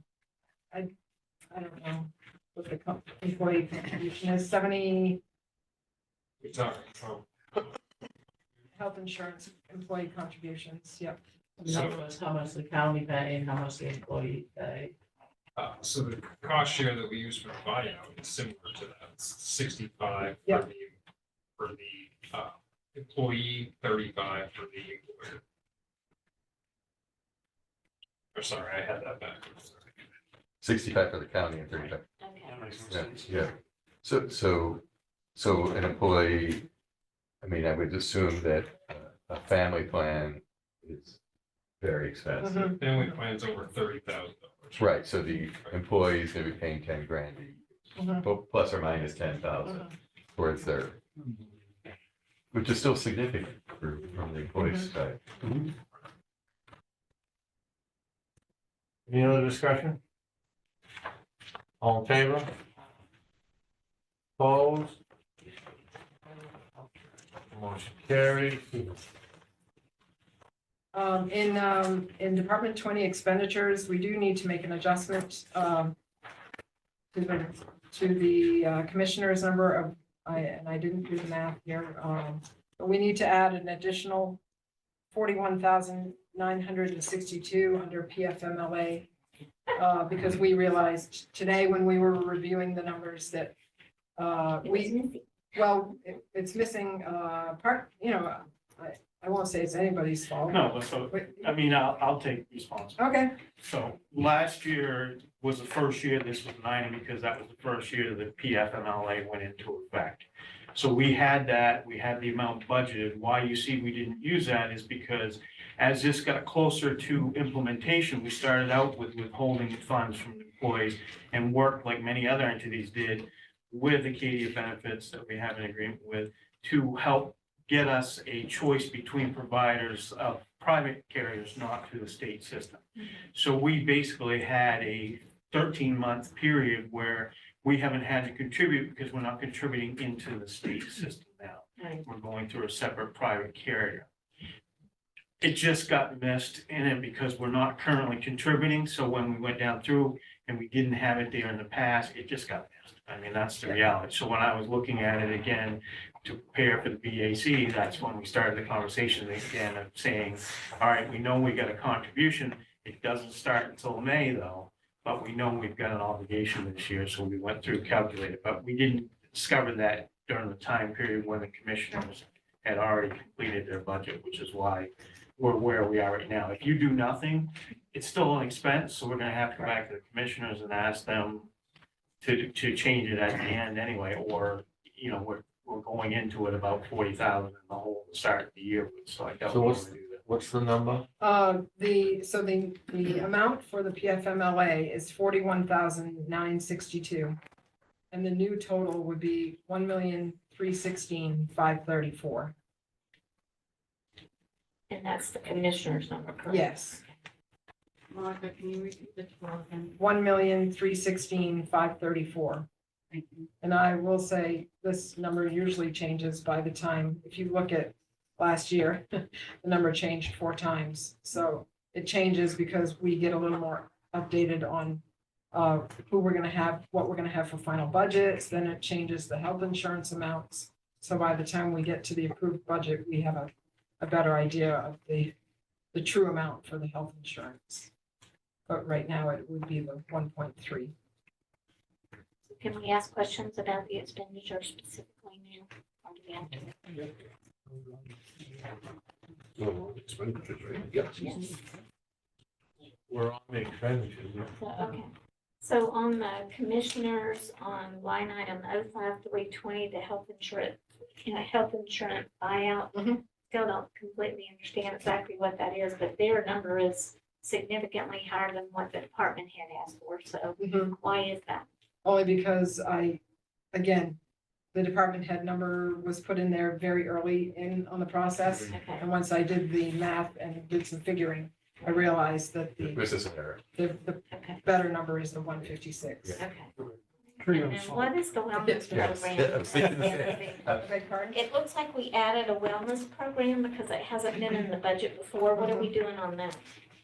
Maybe Josh might want What to we're speak. trying to do still for 26 is to have some money set aside for employee assistance program, which is what more and more employers are offering their employees now. If that's something that we have money to budget for next year, it helps with a lot of wellness incentives, a lot of mental health services and things that you can offer your employees. That's That's one of the common things that you'll see. Thank you. So that's- I have a motion. I make a motion, we go with the commissioner's number of 1,316,534. I second it. Okay. Second. 316, 376. She said 1,316,534. Okay. She's pointing at me, I think that's right. Yes. Okay. Gold star. It's been moved and seconded. Any other discussion? All in favor? Opposed? Motion carries. You get yelled at on 16. Thank you, Kathleen. I'll throw down for being from LA anyways. Debt service. Debt service. What debt service? That's right. We haven't had any debt service, thanks to good old Mr. ARPA for several years. And, this year, actually, we've taken on a tax anticipation note, expecting to spend most of the ARPA funds by the end of the year, and we haven't had to do that. It just hasn't come to that yet. And, we also have not used the tax anticipation note that we got, thinking that we might need it. The taxes have been coming in, and all we'll have to pay by the end of the year are the fees and a little bit of interest. But we do expect to need a tax anticipation note much sooner in the year, probably by March or April. It's just because of when the tax money comes in. That's right, because we don't start receiving money till the end of August into September, so. So this is a bridge. This is a bridge and this is just the cost of the loan.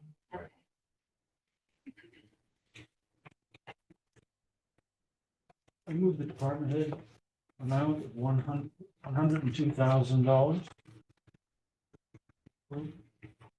Been moved and seconded. Discussion? All in favor? Opposed? Motion carries. Thank you. Thank you. Thank you. Department 4. There's something, I don't know.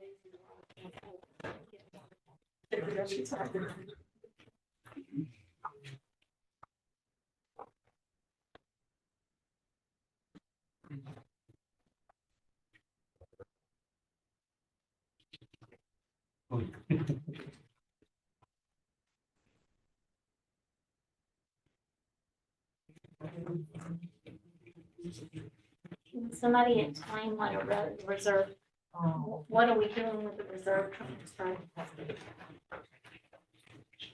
So. Commissioners. So essentially, the commissioners have had some money that's been put aside, that's been several years over time, correct?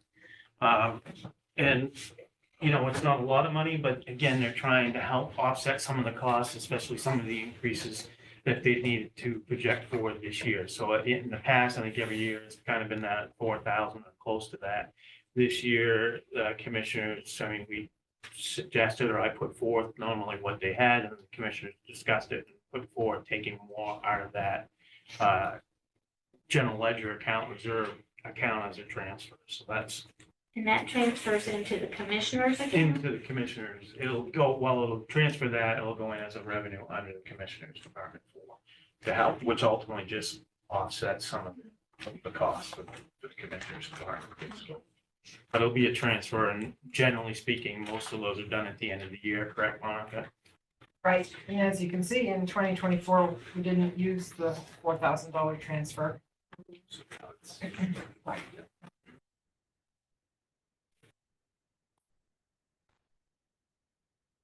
Right. Motion.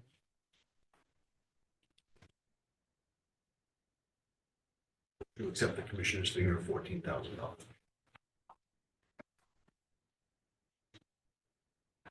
Do I hear a second? Second. Who's seconded? Discussion? Oh, Kathleen? How much is left in the reserve? So we have, right now, yeah, 68. 467 should be on the right-hand side there.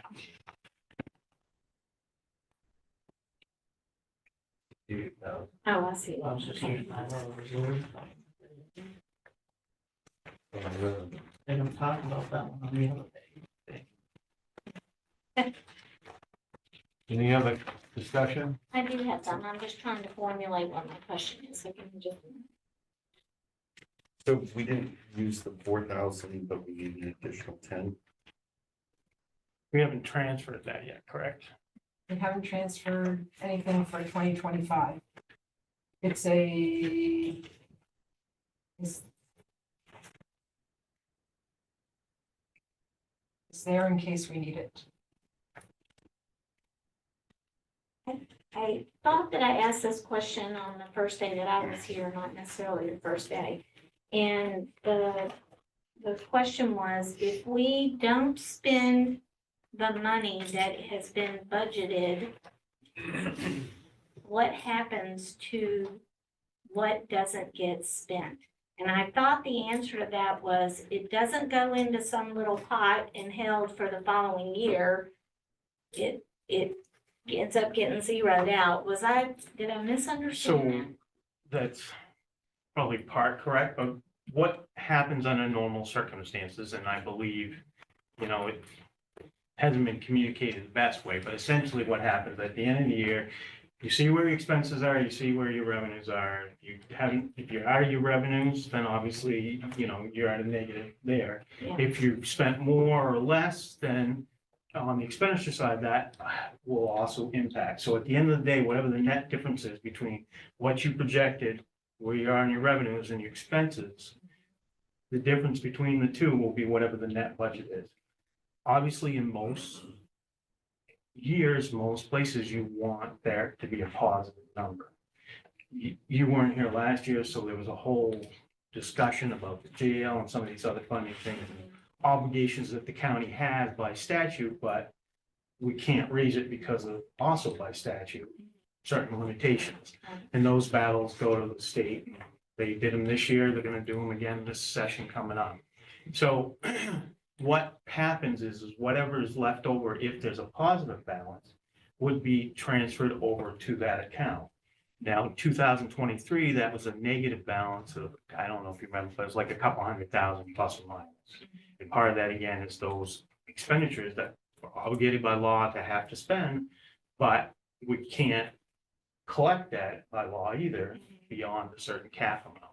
And the counties right now are really the only entity left to have caps that I'm aware of, so. But basically, now, unlike what was said earlier, if I had Tree on this computer, which we don't, because we certainly don't want a public access computer here to have our financial data, software, or anything else. I could go and print out what she's asking for, the expense report, the revenue report. I can tell you what the difference is and tell you what the amount is. Chances are, though, because of those shortages we've had in recent years, you still got to make up for that. So 2023, we had a negative balance. So even if we had a couple $100,000 positive balance in 2024, you're still just getting back to zero. So wherever the difference is, doesn't make up for that. But if you're able to maintain positive balances overall, then that money would be set aside as basically undesignated, monies that then the commissioners could put back towards the next year's commitment, which they haven't been able to do in the last couple of years because it hasn't necessarily been money there to transfer. And that is the assumption we're operating on right now. But can I give you a rough figure off my head right now? Because I haven't printed it out. No. Could I give you one tomorrow after I go up to Trio and we plug it in and we print it out and we compare everything? I can give you a rough one, yes. The final balance isn't done until the audit's done. And that's why I always clarify that, because if there are adjustments or there was something that wasn't properly categorized or classified, then adjustments are made as part of that process. So, but basically, the ideal is you don't spend more than you have to, and hopefully your revenues come in more than what you expect. And if you budget close to the line or under, like going into a budget knowing you're not going to have enough money, You never want. and that's not the best way. No. Again, if you're forced into that though, then you do the best you can with what you've got and try to meet all of the legal requirements that you have. And that was where we were at last year, and that's why I changed it. Which is not why I'm saying prior days are here, but obviously this year, the 2025 budget, the commissioners were able to get some relief to help stop that bleeding that was happening, if that makes any sense. Thank you. So can I ask a hypothetical question? I think, so if we budget $14,000 in revenue, and that revenue isn't there, then that transfer isn't made, and the money just has to be, either expenses have to drop by that amount, or the money has to come from somewhere else. Just want to make sure I'm not, in my head, I'm not oversimplifying it. I mean, in its simplest form, yeah, I mean, that's Okay. basically it. Yeah. Yeah.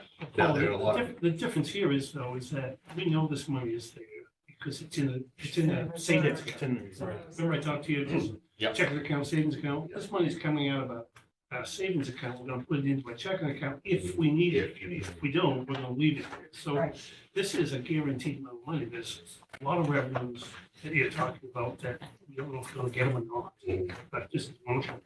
The other problem I'm trying to compute today, you know, whether or not you're gonna have a positive balance is that you just don't know because you can't even take it with 80% way through the year. You can't say we should have spent 80% of the budget because there's so many things that we make a one-time payment annually. That skews the numbers. So the only real way is, you know, in the year, it's audit. That's really the only time you're gonna really know what that number is. Any other discussion? All in favor? Opposed? Motion carries. Expenditures. Department heads 314, 973, commissioners of 305, 972. Make a motion, we go with the commissioner's number. Second. Then moved and seconded for 305, 972. Discussion? I have a question. How do your salaries compare to other counties? Just out of, I'm just curious. You want our salary survey expert? Well, the commissioners specifically. In a perfect world, I could hand you out the salary survey, but I don't have those with me. I can email you those. That would be later great. on this week. I'm just, Yeah. it's not like super important. Yeah. One of them I go, but I'm just curious about. Hearing no other discussion? All those in favor? Opposed? Motion carries. Department 30. speaking of reserve,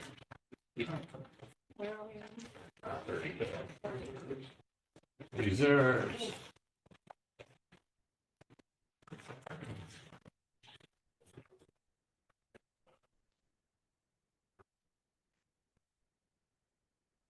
$322,708, both. I have a motion. So moved. Second. Discussion.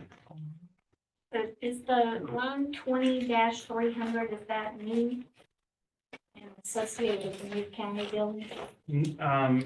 That is not new. I think we've had that before in the past. It is new that with ARPA funds, and I'm not sure how many of you are familiar with that, but with the ARPA funds, a lot of the major improvements or other things that had been part of the capital improvement plan, those funds the commissioners utilized to a great degree. So they hadn't really been investing money back into the reserve account. So this was to replenish it. And correct me if I'm wrong, the thought process is some of that would likely make its way into the new facility as well. Most of it is anticipation of the courts leaving. Yeah. And the Courts need, what? the courts leaving this building, Oh, okay. going into the new one, Mhm. and us having to repurpose the court space.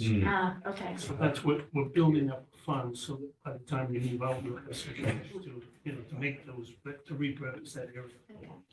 What does that acronym stand for? ARPA? The American Recovery. Oh, okay, okay. Plan. Yeah, yeah, yeah. Act. yeah. ARPA. It's easy to say. Sounds like DARPA. What's the plan for this building once the courthouse is built? Out of curiosity. Well, I mean, I think that's some of what the commissioners and I have been discussing, is even department heads have been talking about, like, certain spaces which might be more fitting to moving different departments around. And then that's part of the next phase. We finally got the May of 2028 date that they're saying they're gonna be in there, so mid 2028, so that it's helping us with that timeline now to kind of figure where it's going forward. But obviously, there's different spaces that are going to be open. There'll be different spaces will be open up as a result of it. The DA's building that you spent a lot of time talking about last time, I mean, these are all things that get factored into what that is. There are, well, at least one other entity has recently approached me about what's gonna happen with some of the space as well. So I mean, I think there's gonna be plenty of opportunities for the commissioners to develop that. I mean, there's been initial planning done, like to say, you know, this might make sense moving this here and this being open space for maybe this or that. But really, this is kind of where, now that we have a timetable, we've got to start making those planning decisions and probably hiring the people that we need to hire to look at that if necessary, in terms of, you know, what needs to be done. But obviously, there'll have to be some improvements made or changes made that's going to cost money. Has there been an assessment to understand, from a health perspective, legal perspective, you know, whether the space is suitable and what would need to happen to it? So, I Just mean, like we haven't, lead paint, just as an example. we haven't done anything recently as a result of just this, but it's my understanding when the county was looking, I mean, correct me if I'm wrong, I only look back because I've been here about 3 years, so I don't, my history is short. But the county, obviously the court system looked at a lot of those issues before they made the decision to move on, correct? Lead paint. I would just use that as Yeah, an I know. example. I mean, as an example, lead paint really is an issue because they've done renovations so much over the years since lead paint was stopped being used.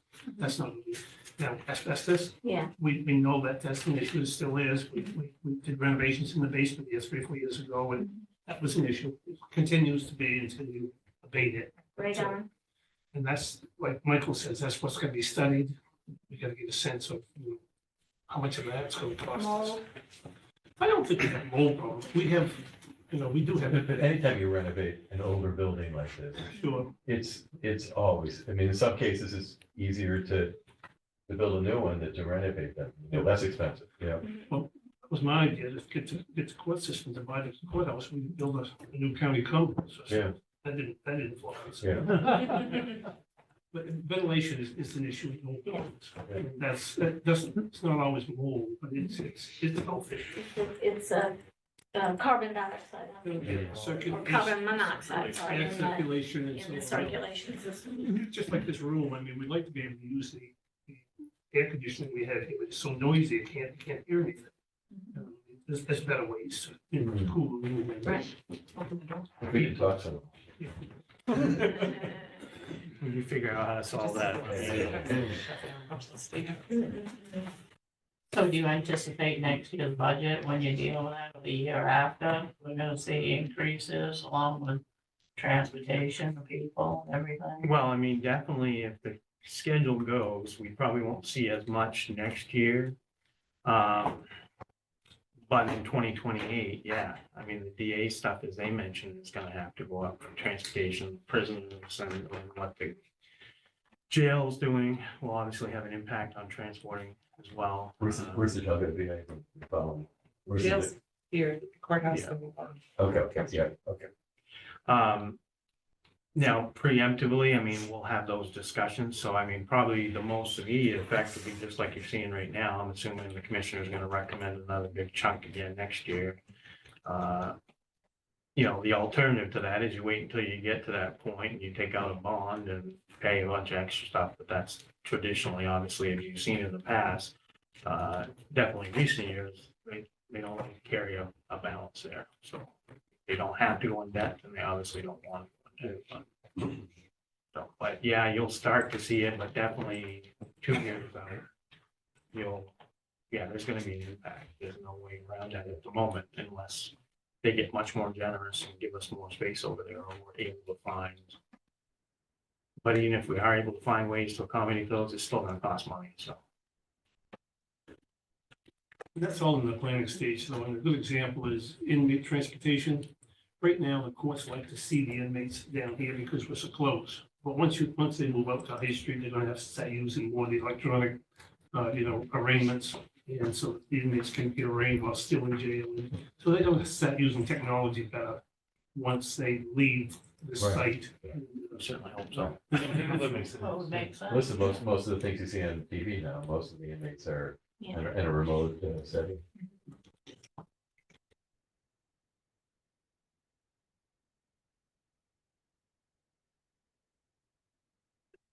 Do I have a motion? There is a motion. There is one. Yep. All those in favor? Opposed? Motion carries.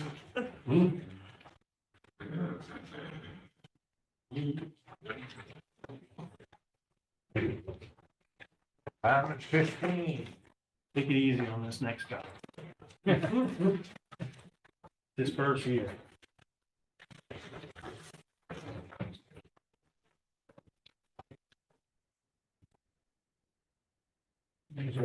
Tom, 15.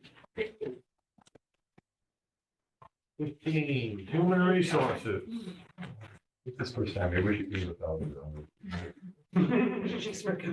Department head is 155, 533, commissioners is 154, 533. Difference is just in the legal fees. So the legal fees, I had projected 1,000 for that earlier. The commissioners elected to have the commissioner's budget have the legal fees all in that one budget, so that's why that was zeroed out there.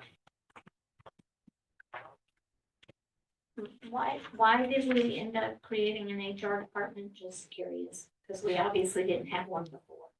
We didn't. That was born over the summer, and Michael can elaborate a little bit more on that. So until relatively recent, till after I came, we didn't have a full-time HR person to start with. So that the department itself, or even at the position itself, prior to that was a half-time deputy county administrator and then half-time HR.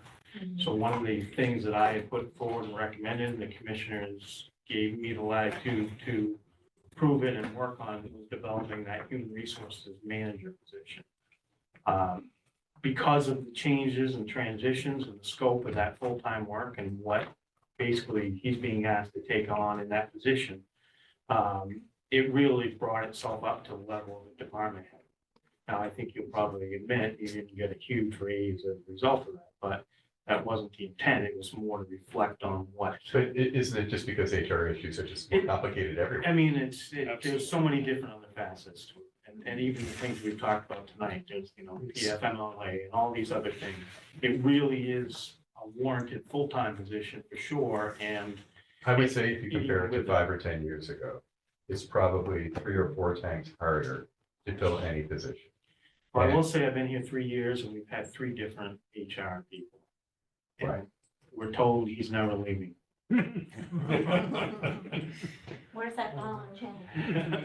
Well, I made it longer than the last one, so everything's going well Oh, so that's far. good. So far, so good. So let me make sure I understand. We had one position and it was split between 2 departments. And now what we have is that original department has a full-time person now. Full-time. And HR has a full-time. Well, so the original person was half commissioners and then half for HR. Okay, But it was all encompassed under commissioners. So the department you just did, that's why there were some changes as well, and that's why his didn't. HR was always just built into that because it was like a 50-50 split. So it was all still under Department 4, but they were basically a different amount of time segregated for each one for the commissioners and then one for the HR. so the commissioners don't have anybody doing any of that. So work the anymore? commission, the deputy county administrator position has gone away. Okay, So I either do it myself or I rely on the that we have now as well, that we share between HR and the commissioner's office to do some of that additional work. But based on my analysis at the time, talking with the other department heads and the needs, it really became obvious or known to me that the real need was to try to get some continuity in there and some continuation of all these types of support services that are needed at with any organization, but one where you have 120 plus employees, there's obviously needs that have to be met, and things that if they don't get done, create costs. So that's kind of. The other thing is, I mean, I know they do surveys, but when you look at how much it costs every time an employee leaves, it's a shocking number, like high turnover. Sure. And so, whether it's the public sector or the private sector, people are really investing in HR to keep their overall, their overall payroll costs down by having less turnover. Yeah, with higher retention. Yeah. So on the professional services line, 30-200, I thought we could discuss before the motion. I apologize. We can do another. I move we accept the commissioner's amount for $154,533. A second. They're moving to second. Discussion. There we go.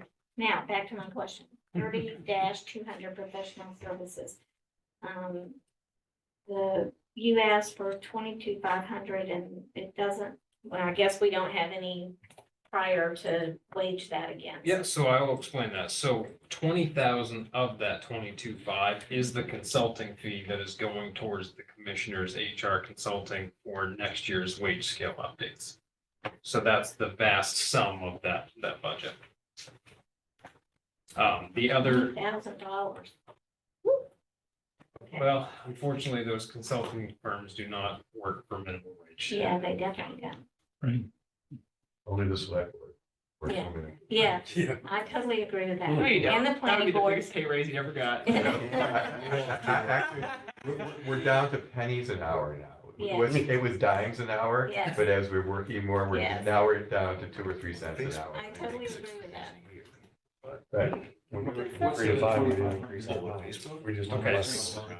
Yep, so 1,500, trying to put towards establishing a wellness committee here.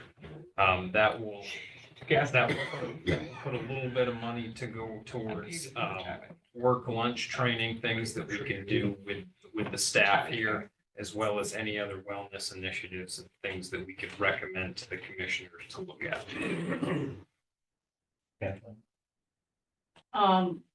Maine Municipal and Maine School Management all do like a salary survey thing. Does the counties do salary surveys, resources? So I've heard from Michael that they are actually gonna start doing biannual salary surveys as far as next year. That unfortunately didn't help us in 2025. Across the So, state. so what was basically happening is that the Maine County Commissioners Association kind of stopped doing them. So every administrator, when they got to their budget time period, started doing their own. So we had 50 different versions basically of different surveys out there. But now that the County Commissioners Association has a very active president and all that, same thing with the MACAM support group for administrators and stuff. They're committing to at least investing in doing those, trying to get it twice a year so that it'll work for both the calendar year communities and the counties and also the municipal ones. But we haven't, to be honest with you, we haven't been at that point yet to get to see where it's, gonna be put into play. So keep your fingers crossed, but don't hold your breath. So, I mean, that's one of those things, but the plan really is to try to get that regular, reliable data twice a year. The problem with that is it's just statistical data. It doesn't do geographical and whatnot. So that our consultant's gonna come into Hancock County, they can look at everything, cost of living, cost of, whatever, which the statewide salary doesn't do. It just tell us how much the sheriff gets in each county, how much the probate judge gets into, which is just statistical information. It still has to be filtered, because obviously the sheriff in Cumberland County should get more than the sheriff in Hancock. It's that much larger. That's all it you have to kind of do that yourself to kind of figure that out. The consultant's gonna have very detailed based upon the environment. Just about job descriptions too, right? Like in terms of making sure we're like, whatever we're calling legal secretary one are those like other duties matching up with what the title is so that we're making sure that the wages are right. So it's not just, again, finding out how much the sheriff's making in every county. That's pretty easy. But it's really analyzing the positions and making sure people are getting paid appropriately for their duties. So that's why you have to pay somebody $20,000 because It's not easy work. it's some serious analysis of the work people are doing, the positions. I don't have a problem with paying people, but the only thing is, are you putting out an RFP for that? To get this, or what other counties have done the same, and how does that, relevant, because I'm assuming you're like looking at all job things like you can with a census or something like that. So how is that gonna give you more accurate data? So part of it is based on the scale and the basis for the scale. So the scales that are being utilized today have been in existence for, 20 plus years anyway, right? Give or take. Yeah, so it's a review or analysis of the basic components, like, what is the actual scoring system? So we have obviously our pay, we have our different, essentially steps, and then we have our obviously different scores that makes up each individual grouping from 1 until 12 or 15, depending on the scale. Those are based upon this initial scoring thing that was developed a long time ago. So that's part of it too. I mean, again, looking at the positions, what is the basis for our scales, and do our scales need to be completely changed as well to make them more accurate to reflect what jobs are and what they should be. That's why we didn't just, we could do, and he did start that way, but what we found is, again, the results are still all over the place, and it ultimately took into consideration some of those geographic factors and stuff, but it still wasn't getting at the underlying part of it is, do the, the fundamental foundation that our scales are built on, is it broken, or does it just need a little bit of, cement in it to fix it, or basically should we throw everything out and start fresh with an updated approach that's more in line with ultimately making those be consistent with what's happening everywhere else.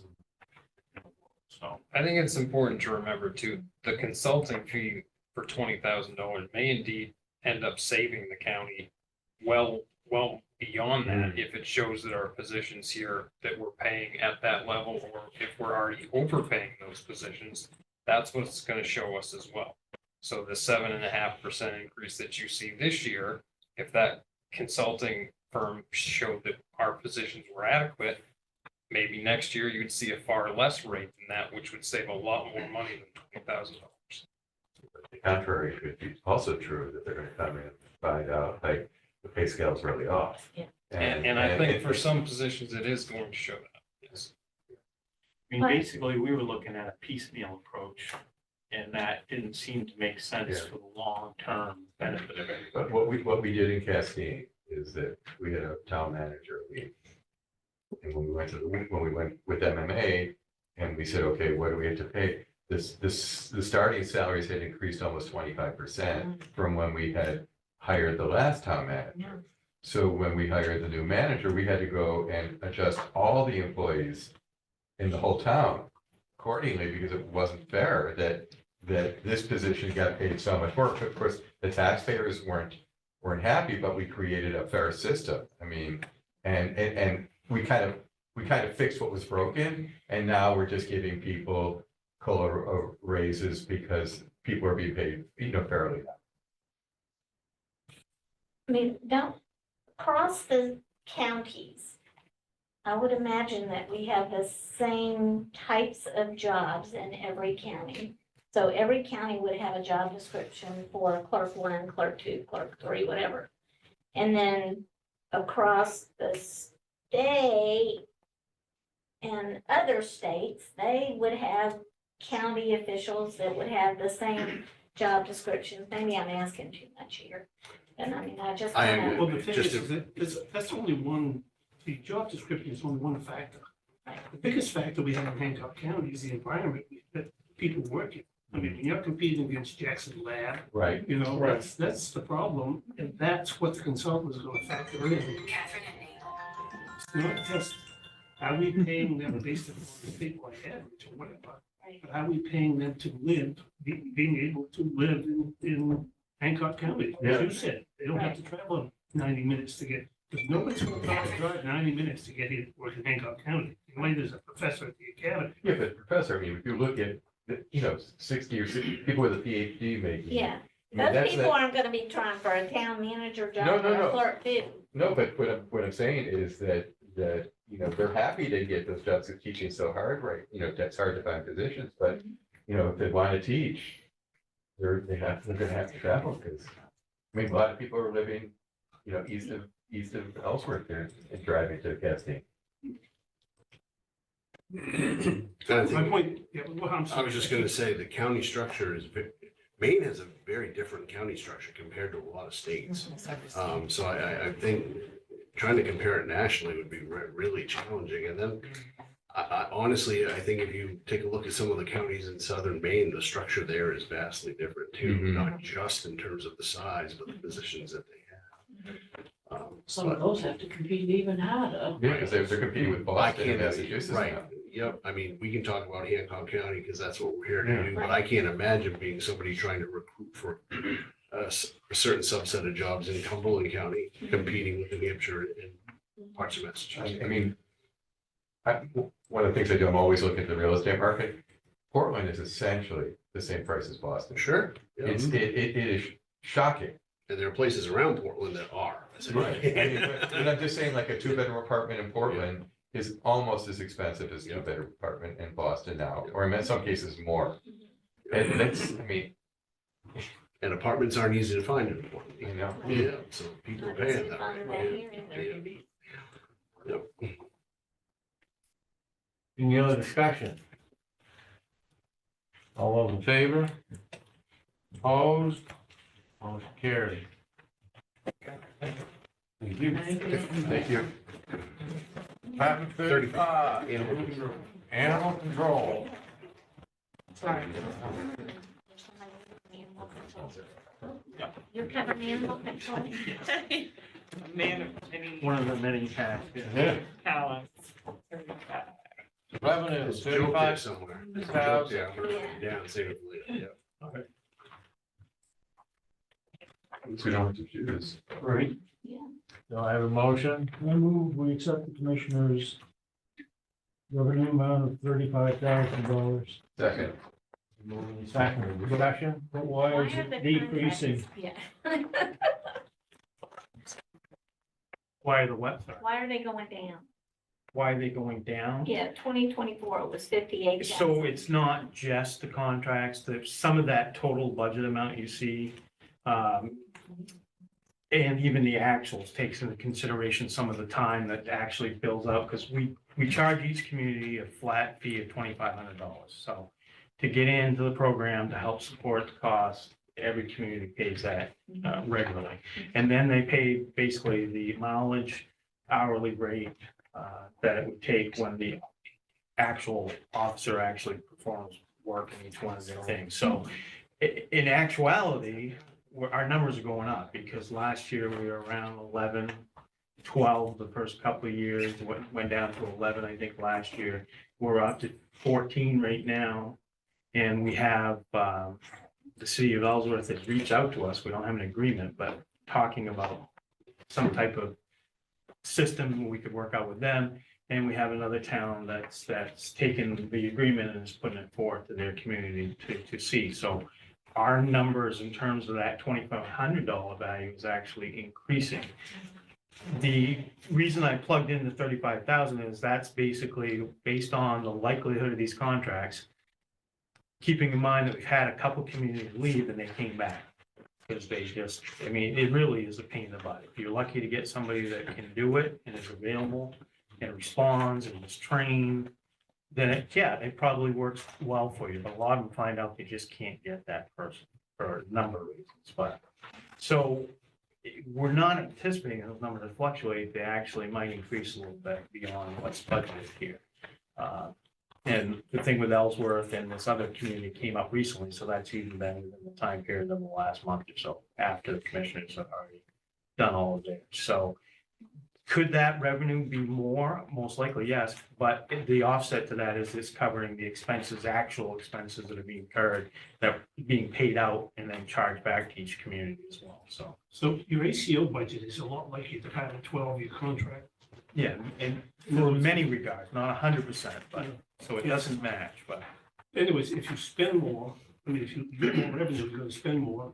If you don't get the revenue you expect, it's because you're gonna spend less. So it's just like 10 contracts. Yeah. It's not, the risk of this number is much less than it is like the regular budget.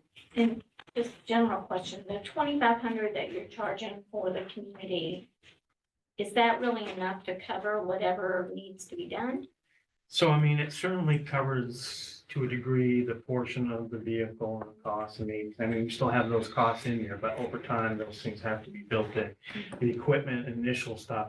I mean, to be honest, basically, this was a new program, almost 3 years now, I think. And we didn't know, so we basically started plugging numbers in and said, we'll give it, you know, a good 3 years and then start sitting down and evaluating to find out, you know, is that number enough, or should it be even like, well, close your ears, but should it even be less maybe, you know, just to give it an honest look to see what those costs are.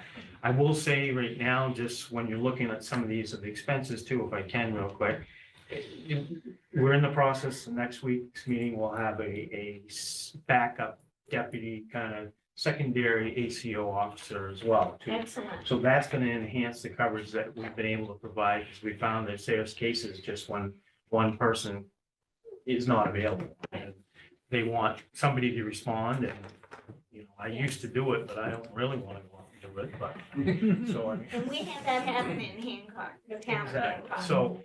So that will address that issue, and we're also talking about other things with communities. There may be elements to things that we can do, especially having that second person. So it's evolving, but right now we're trying to develop that base information as much as you can, because things change obviously, but, so you have that historical data that you're gonna ask me about.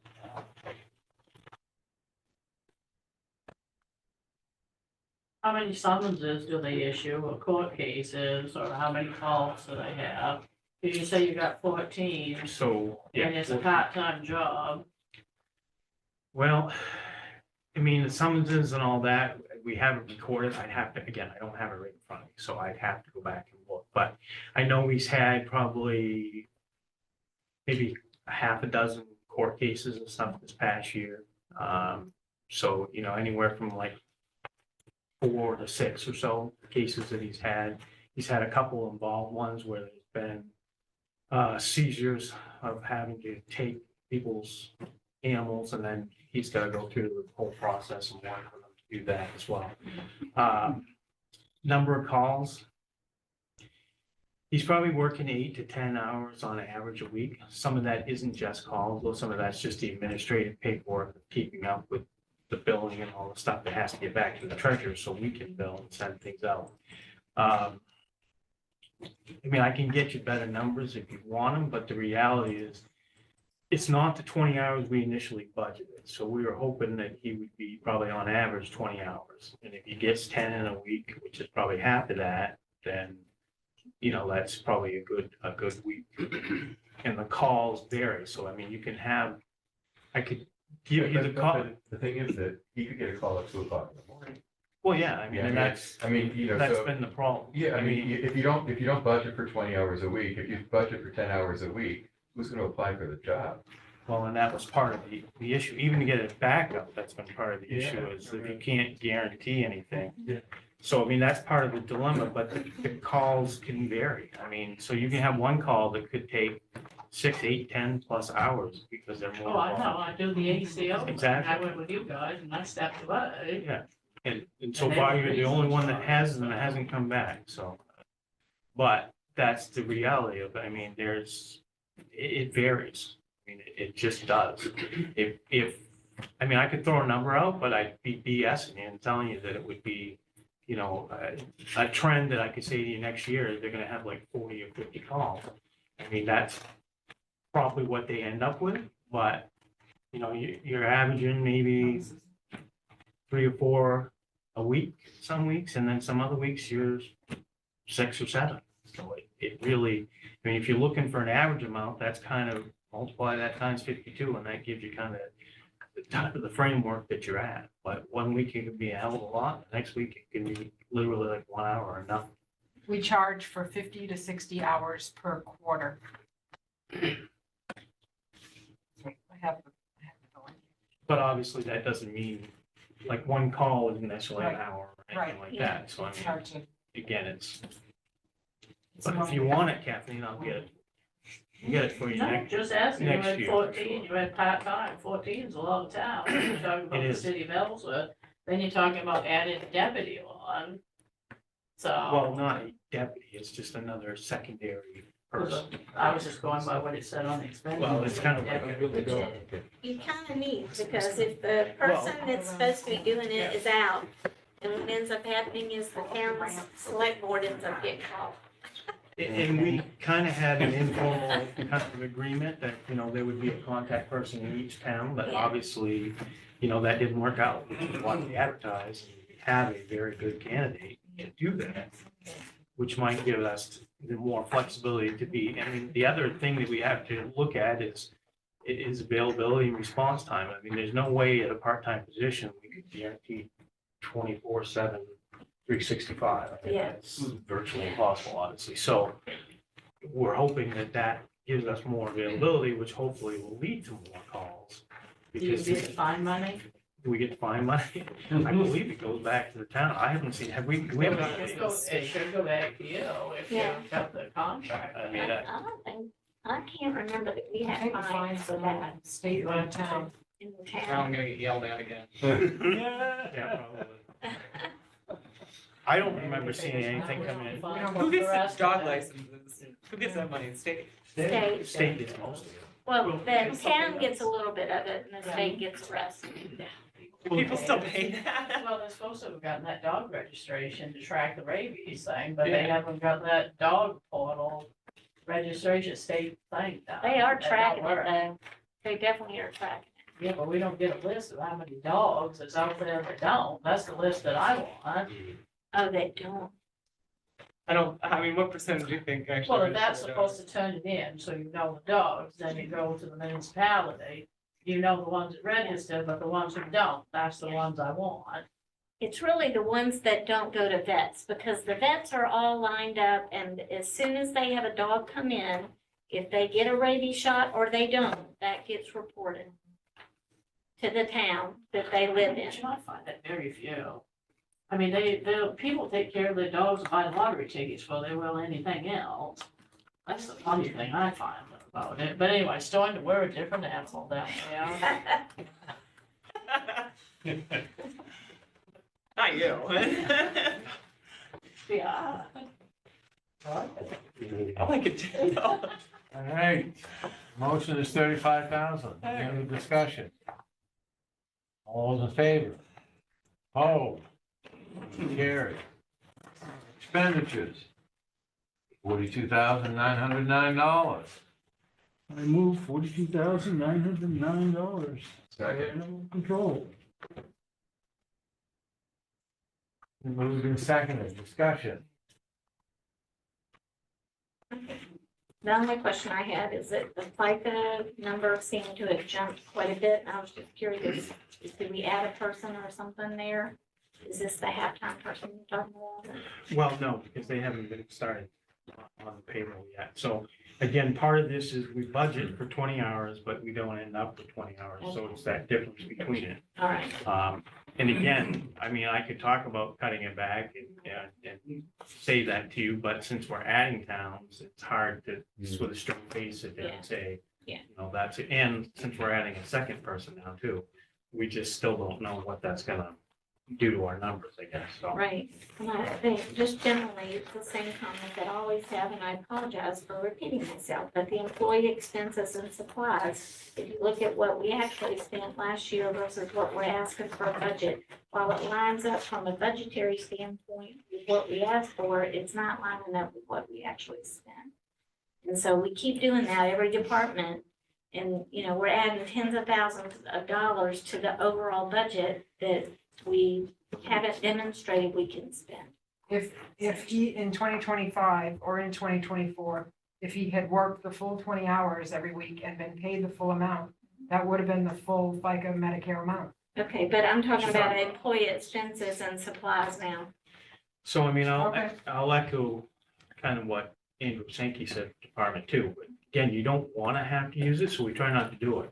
He's got some stuff that I'm sure that he's been printing out, some of his forms and stuff like that he's been doing on his own computer and stuff, and we Yeah. tell him to submit stuff, but he doesn't. So if he was to leave and the next person comes in, who's gonna be Doing what they should submitting do. everything, you know, Yeah. I mean, there's good, bad, right, wrong, there's some of us that don't like to submit certain things, so we just don't, you Yeah. know, and whatever. I mean, Okay. that's just the way it kind of is, but realistically, I mean, to print out all the forms and stuff like that and the annual updates and all the stuff that they have there, that could go pretty quick, especially if we're supplying the paper, ink, and everything else that goes with it, so, but, I mean, you want to save $100, you can cut $100 out of there.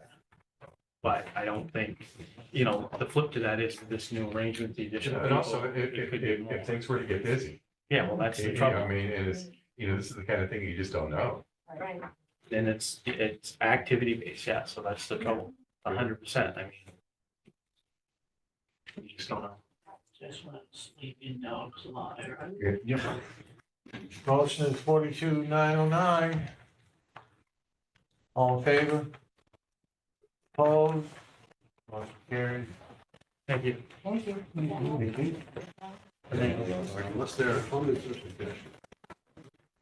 And the general questions. Any comments from the committee? Yes, I have one. This process is very interesting. But it's like drinking from a fire hose, at least for being a newbie.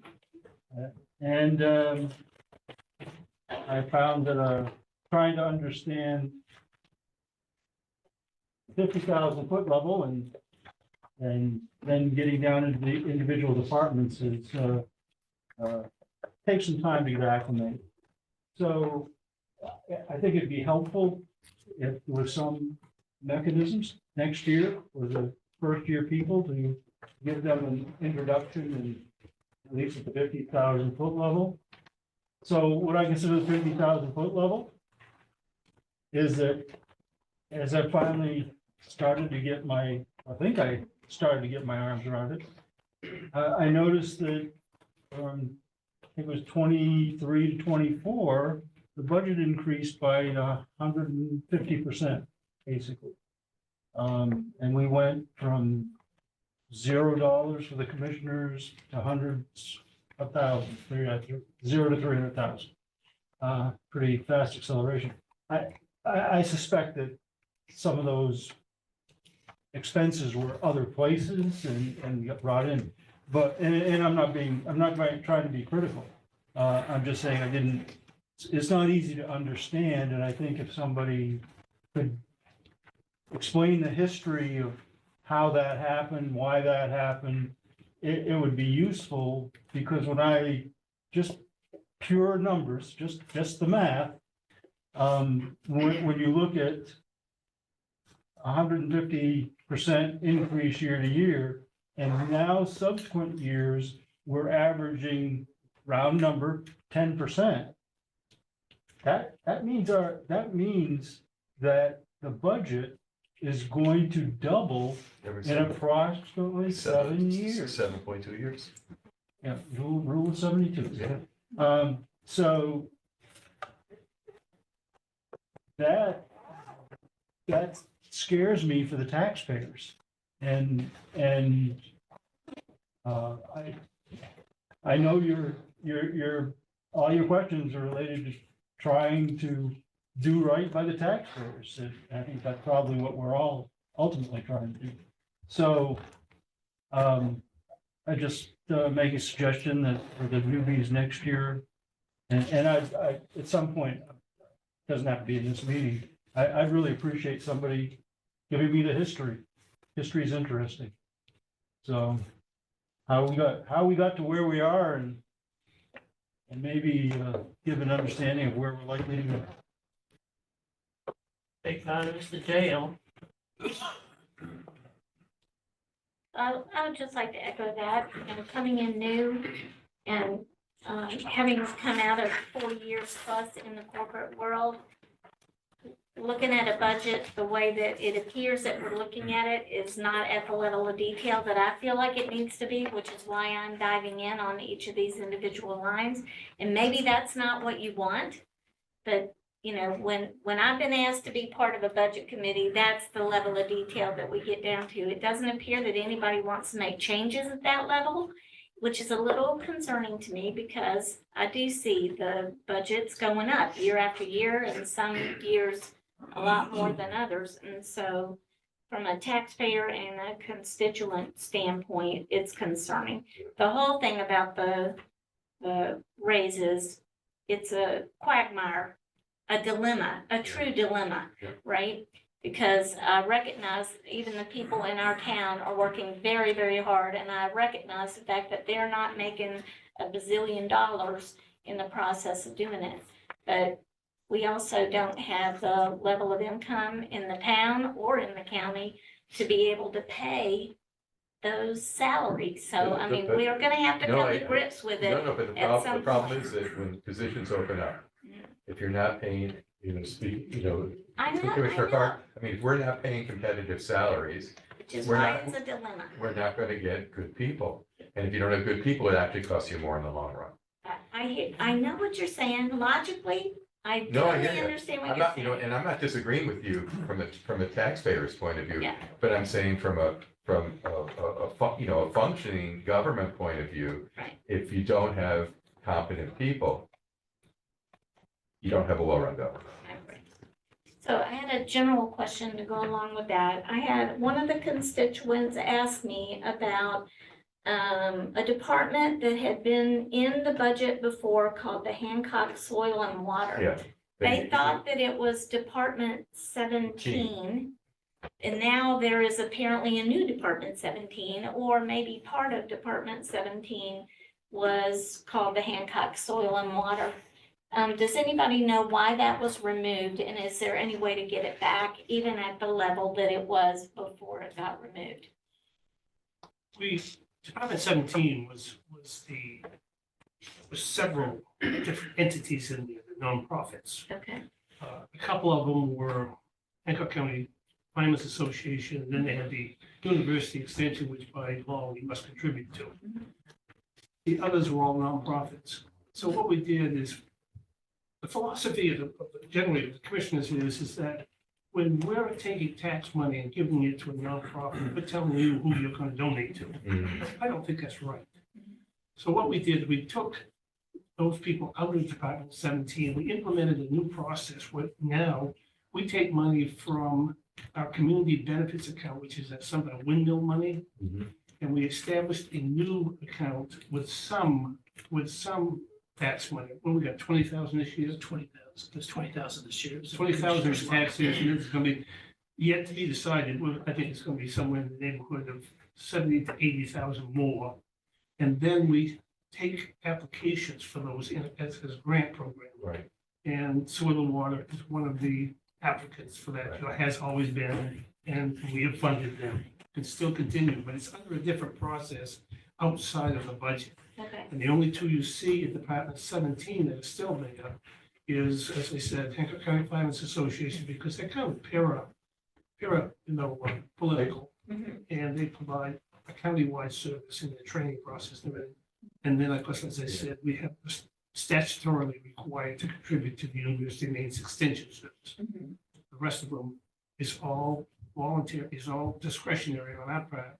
And we have a well-established, I think, well-established grant program where you can apply for that. Okay.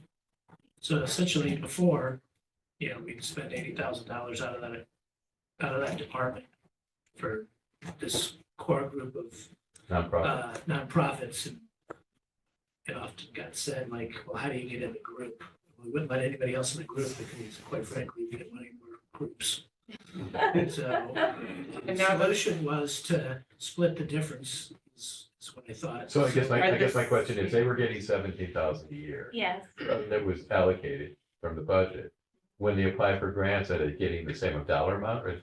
It changes every time because there's a percentage ratio. Of everyone who applies for the grants? In other words, there's a scoring system and based upon your Okay. score and where you are in that, how much money is in that. So you just dollar for dollar, if they were getting 17 before it was taken out of the budget, what did they end up getting now?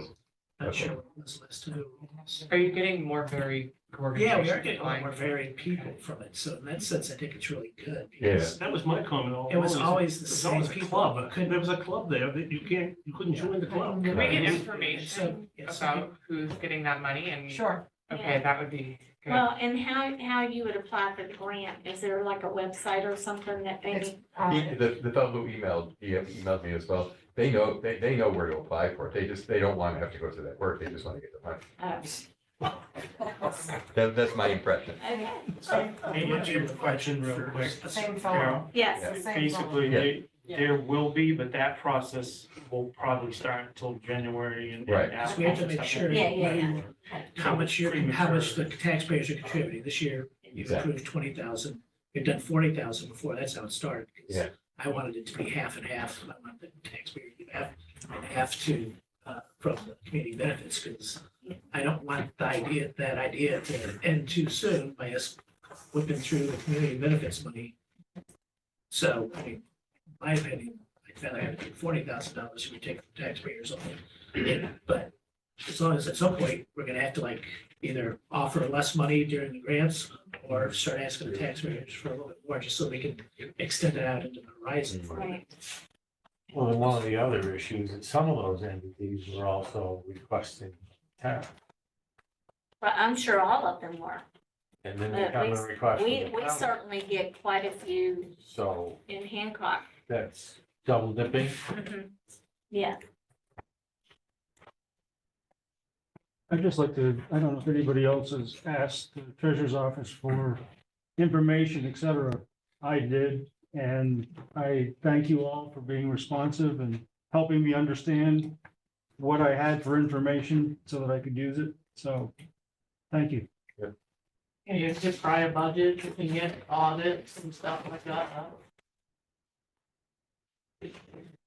And also too, I mean, it's like with these processes here, the municipalities and counties and stuff, I mean, they're just a different entity than what private business is and stuff. So, I mean, and there's a lot of variations on stuff. I mean, corporate, you can charge customers or whatever it is. Right.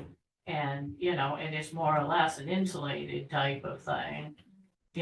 Us, you hear from all the way around and chase you down the grocery store if you're an elected official or work for them, but Or yell at you on the street corner. yell at you on the street corner. Yell at you where?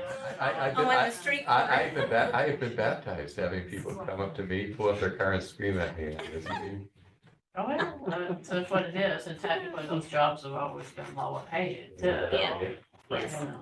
Yep, no, all that, that. Another motion? It's a motion. Okay, I second it. All in favor? Final vote? Oh, no. Yes. We'll see you around over there. Next week's final vote. Next week's final vote? Yeah. Oh, yeah. Unless we drag it out another week. Drag it out.